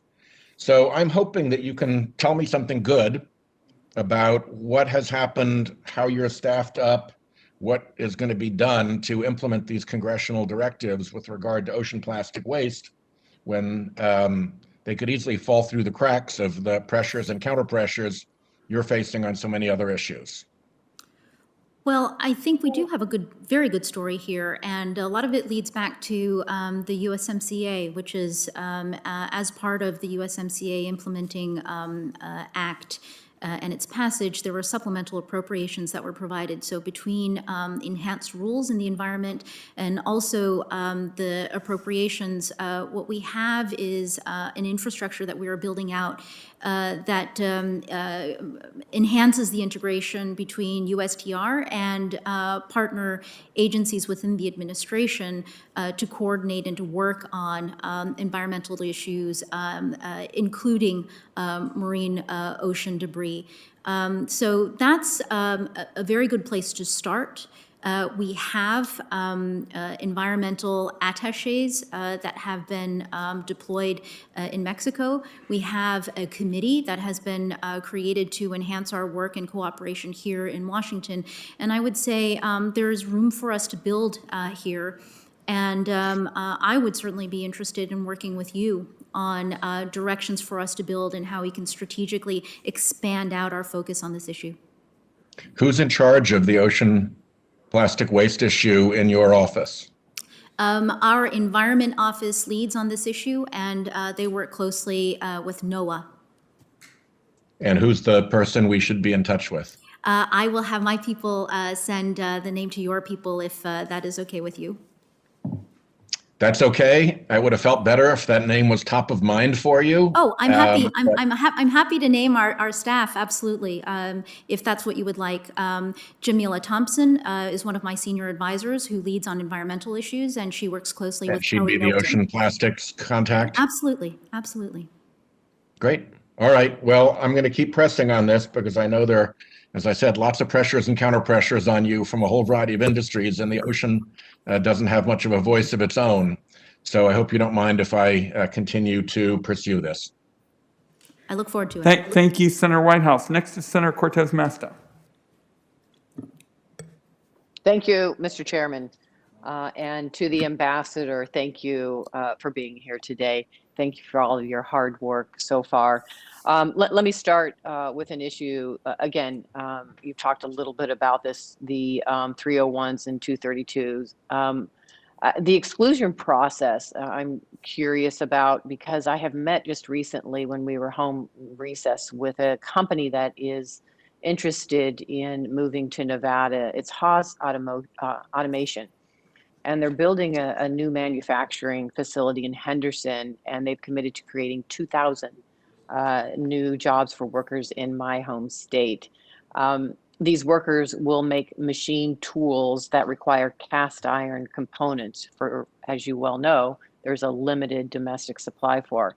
And so I guess my question to you, based on the conversation that I've heard today around this subject, can you reassure the businesses, not just in my home state, but across the country, that you are working toward a viable solution to address the tariffs and reopen a stable and responsive exclusion process once again? Senator Cortez Masto, I'm happy to reiterate my commitment to USTR's China top-to-bottom review that will have as an important component a review of the existing tariffs and also the exclusion process. And it will be built around a robust engagement process where companies like the ones that are talking to you will be able to engage and tell us exactly what their concerns are and what their plans are so that we can take them into account as we are conducting our review.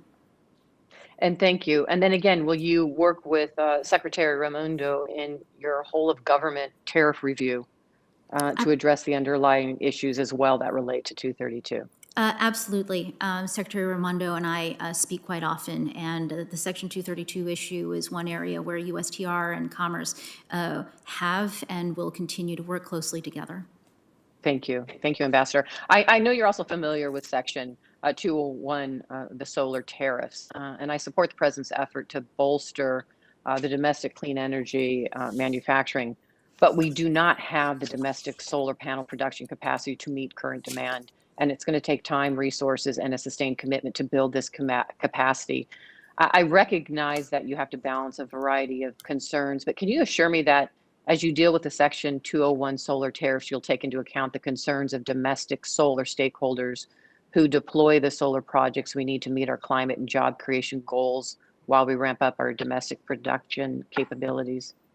Senator Cortez Masto, I appreciate that your recognition of the balance that we are trying to create to ensure that there is reliable sources of domestic supply, but also reliable sources for imports to address the gaps between what our domestic supply can produce right now to respond to our demands. So yes, absolutely. We hear from both sides, both from the stakeholder community, but also from members of Congress. So absolutely.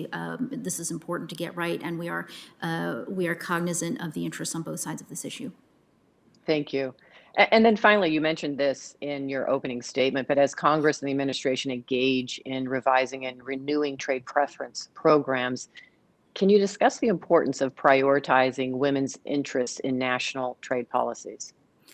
Absolutely. Senator Cortez Masto, women make up half of the world's population. I think that maybe the statistics are, they're more than half. Economies, in order to realize their potential, have to provide for opportunities for their women. There is so much potential to unlock, and this is such an important area for all of us to work on. Thank you. Ambassador, thank you so much for joining us today. Thank you very much to my colleague from Nevada. Senator Thune.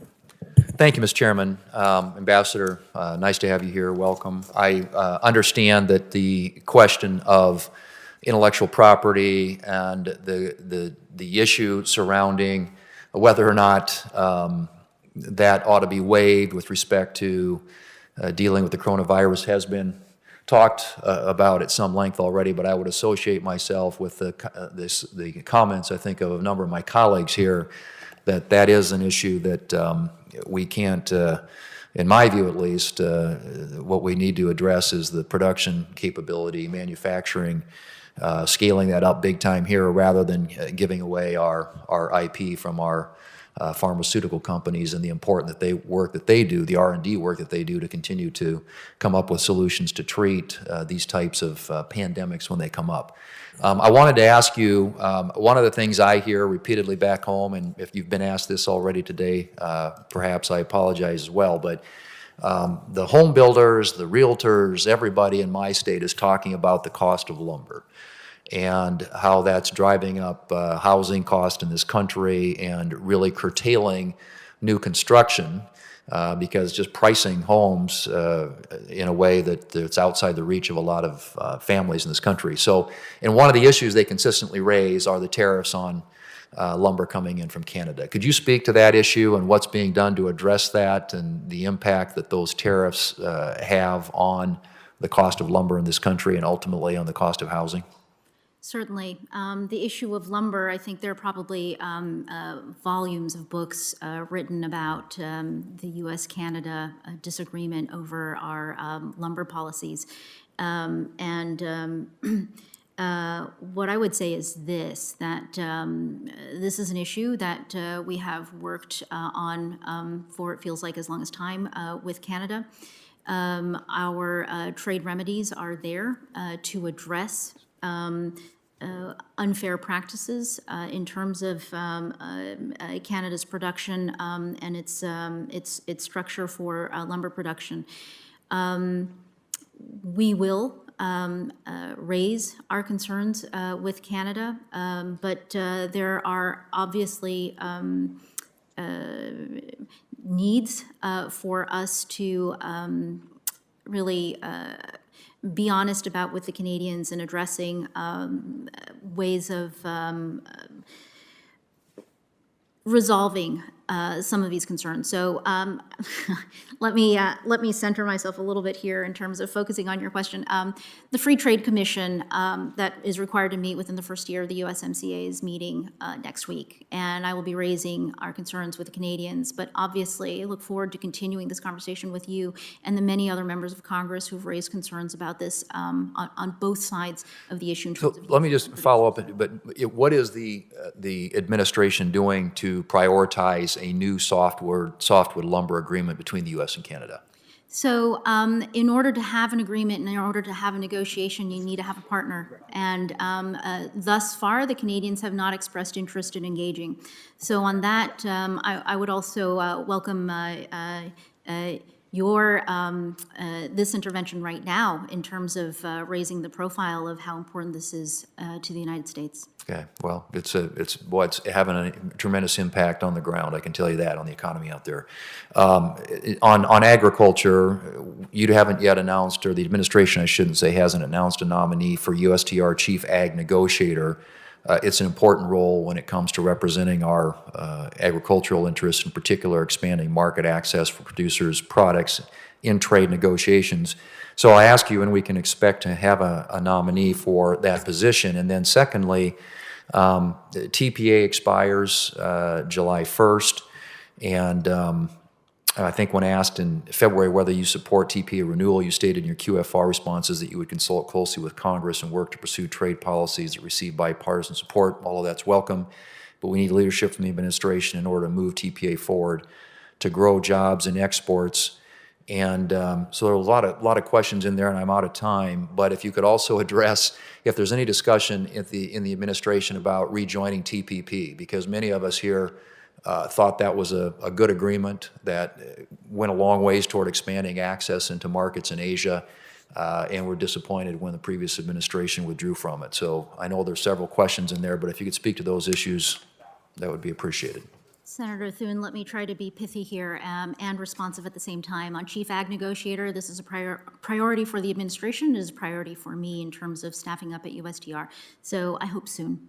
On TPA and TPP, maybe I'll take both up and give you a bottom line response here, which is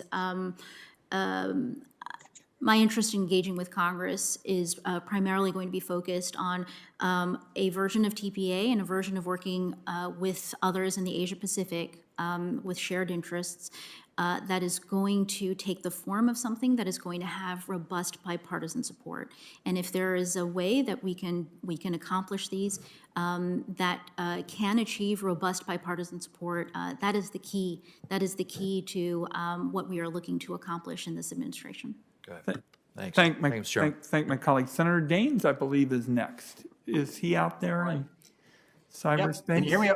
Yep. Go ahead, Steve. Sure. Okay. Thank you. Ambassador Tai, thanks for coming here today. Congratulations on your new role. The importance of expanding access to important markets around the world and ensuring that our Montana small businesses, workers, our farmers, our ranchers are able to compete on a level playing field in this global economy, frankly, cannot be overstated.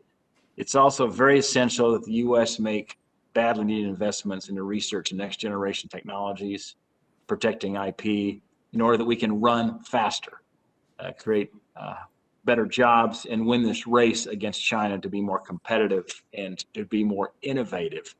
As you know, China has been a long serial abuser of IP, and the China Phase 1 trade deal made progress in that space.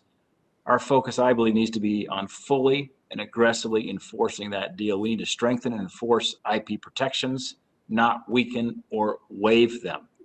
I'm very concerned that the recent decision to support waiving vaccine IP protections will harm U.S. innovation, will harm our leadership in vaccines, it will provide a windfall for adversaries such as China and Russia, as well as not necessarily expedite vaccinations globally. My question is, what kind of message do you think it sends to China when under pressure from foreign competitors and international interest groups, we're willing to cave and disregard WTO IP commitments? Senator Daines, let me say this in terms of the U.S. support for the waiver at the WTO and the U.S. support for the waiver proponents. The message that I think it sends is that the United States is back to exercise leadership, and the United States cares about saving lives. And so I hope that is the message that everyone is receiving, in particular the waiver's primary proponents, who are India and South Africa. And let me just say one word. India right now is going through a crisis of unimaginable scale and experiencing human tragedy. South Africa is strategically situated in Africa to speak up for the fact that Africa as a continent does not have vaccine production capacities and will need to have that to get through this pandemic and future epidemics and pandemics.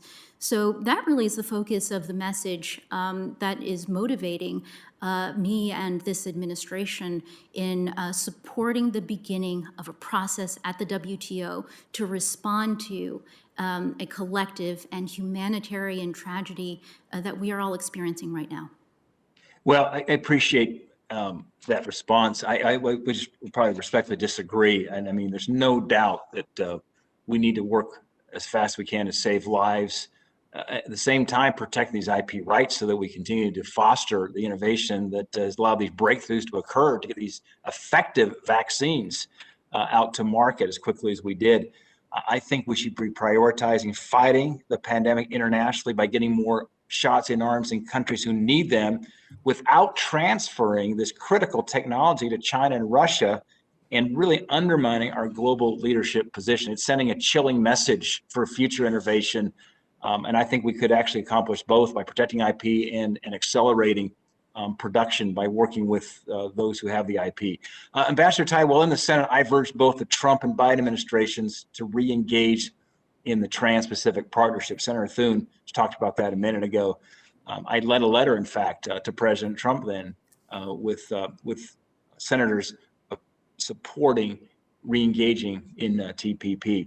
Given China's growing economic and geopolitical influence, it's essential that we work in a strategic manner with our allies and our partners in the region in more of a multilateral approach. In your nomination hearing, you referenced that TPP was a, quote, sound formula, but it's a different world than 15 or 16. Notwithstanding any improvements that you may view as necessary, would you agree that the geopolitical and strategic benefits of pursuing a multilateral approach like TPP as a counter to China still remain?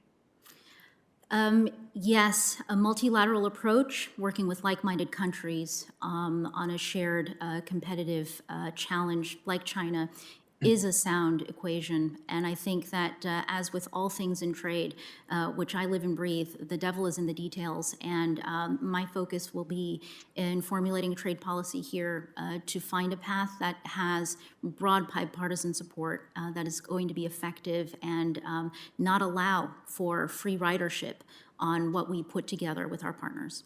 Thank you, Senator Daines. We've got a vote on the floor. We're going to have to finish because we've got a series of votes. I believe Senator Warren is next. Thank you, Mr. Chairman. So COVID-19 has already infected over 156 million people. It's killed more than 3 million people globally. It is great that companies have developed safe and effective vaccines. But we can't seem to make them quickly enough to stop the global spread that threatens all of us. The world needs more vaccine. Part of the problem is that the drug companies own the recipes, even if taxpayers paid for the research. And the drug companies are using exclusive intellectual property rules that they lobbied for in order to keep others from making more of these life-saving products.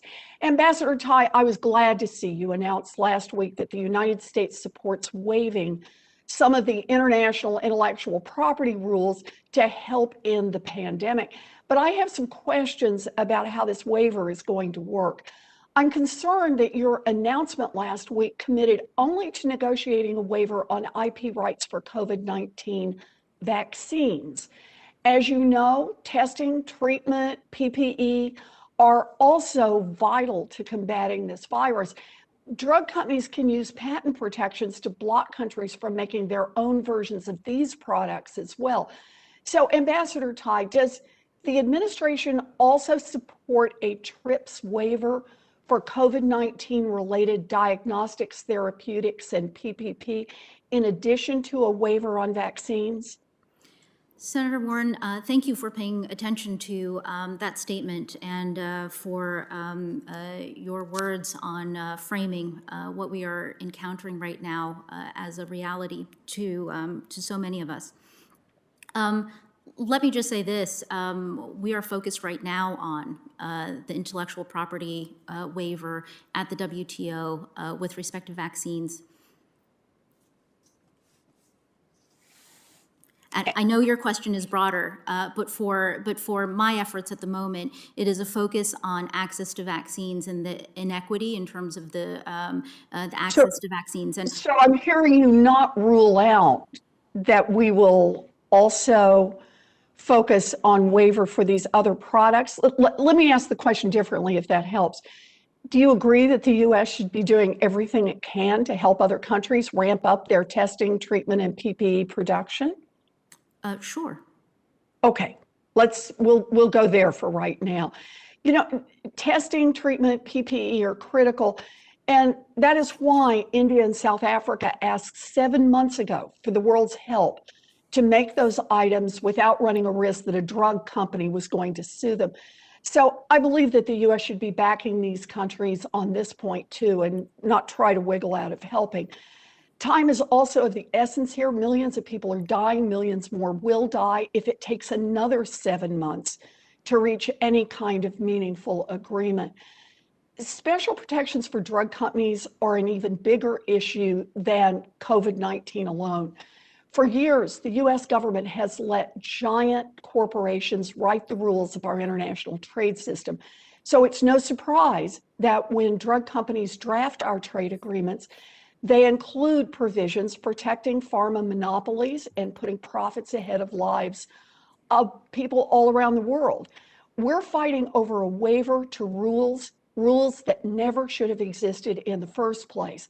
Ambassador Tai, as you negotiate new trade agreements or as you revisit some outdated ones, do you agree that it is time to eliminate provisions that drive up drug prices for consumers by strengthening monopoly protections for big pharma?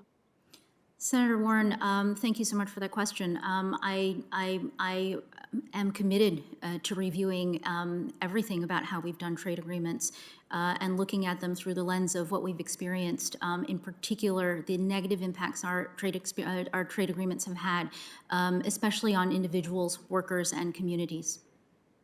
Well, I am glad that Congress forced the previous administration to strike a part of the USMCA that never should have been drafted.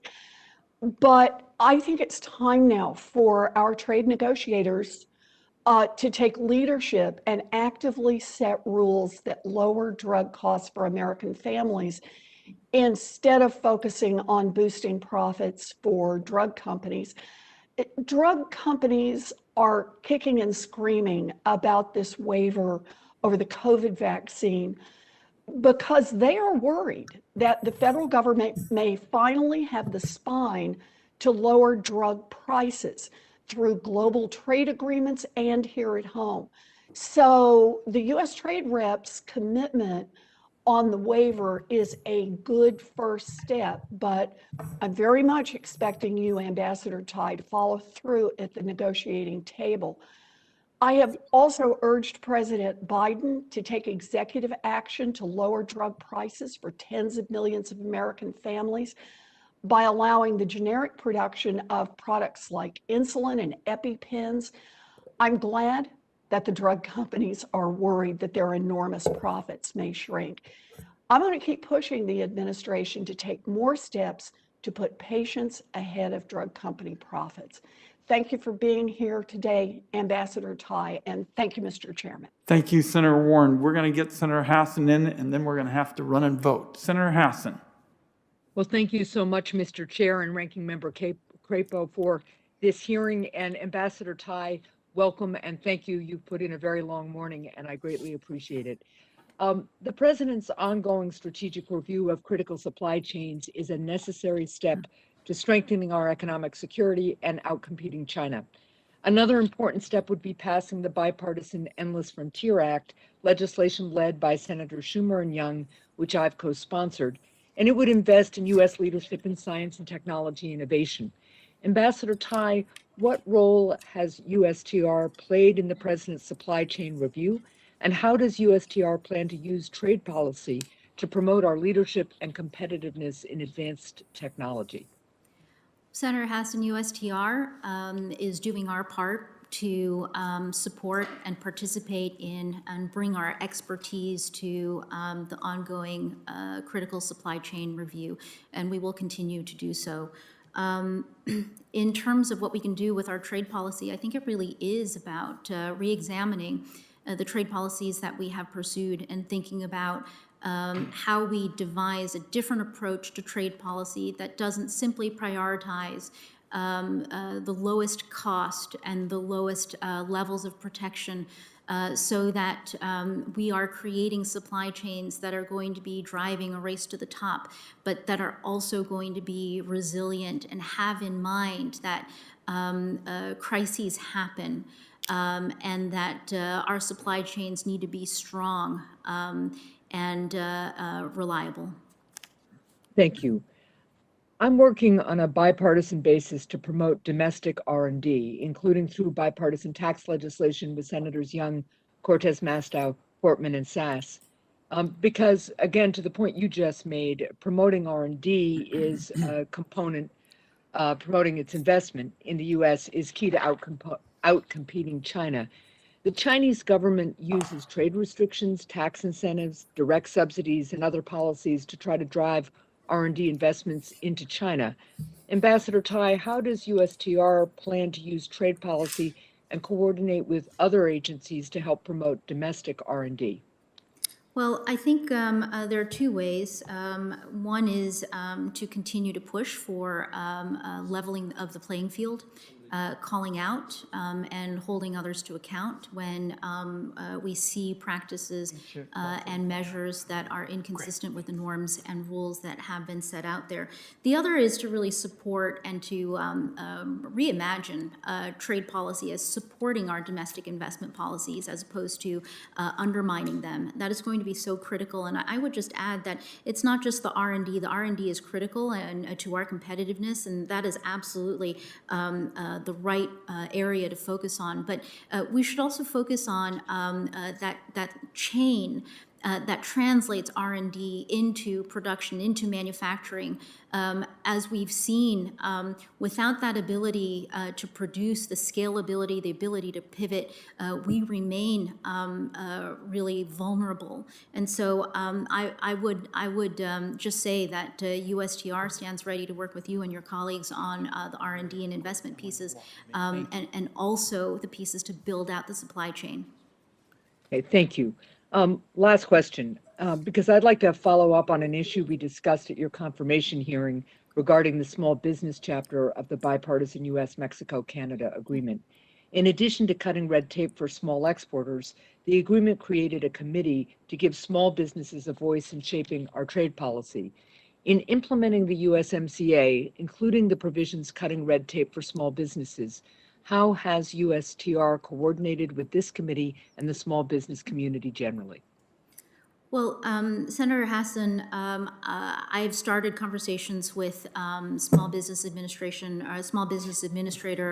Guzman about partnering on the USMCA, and we have the great fortune that she has background in this area and brings with her to her job an understanding of where the synergies are between the SBA and USTR.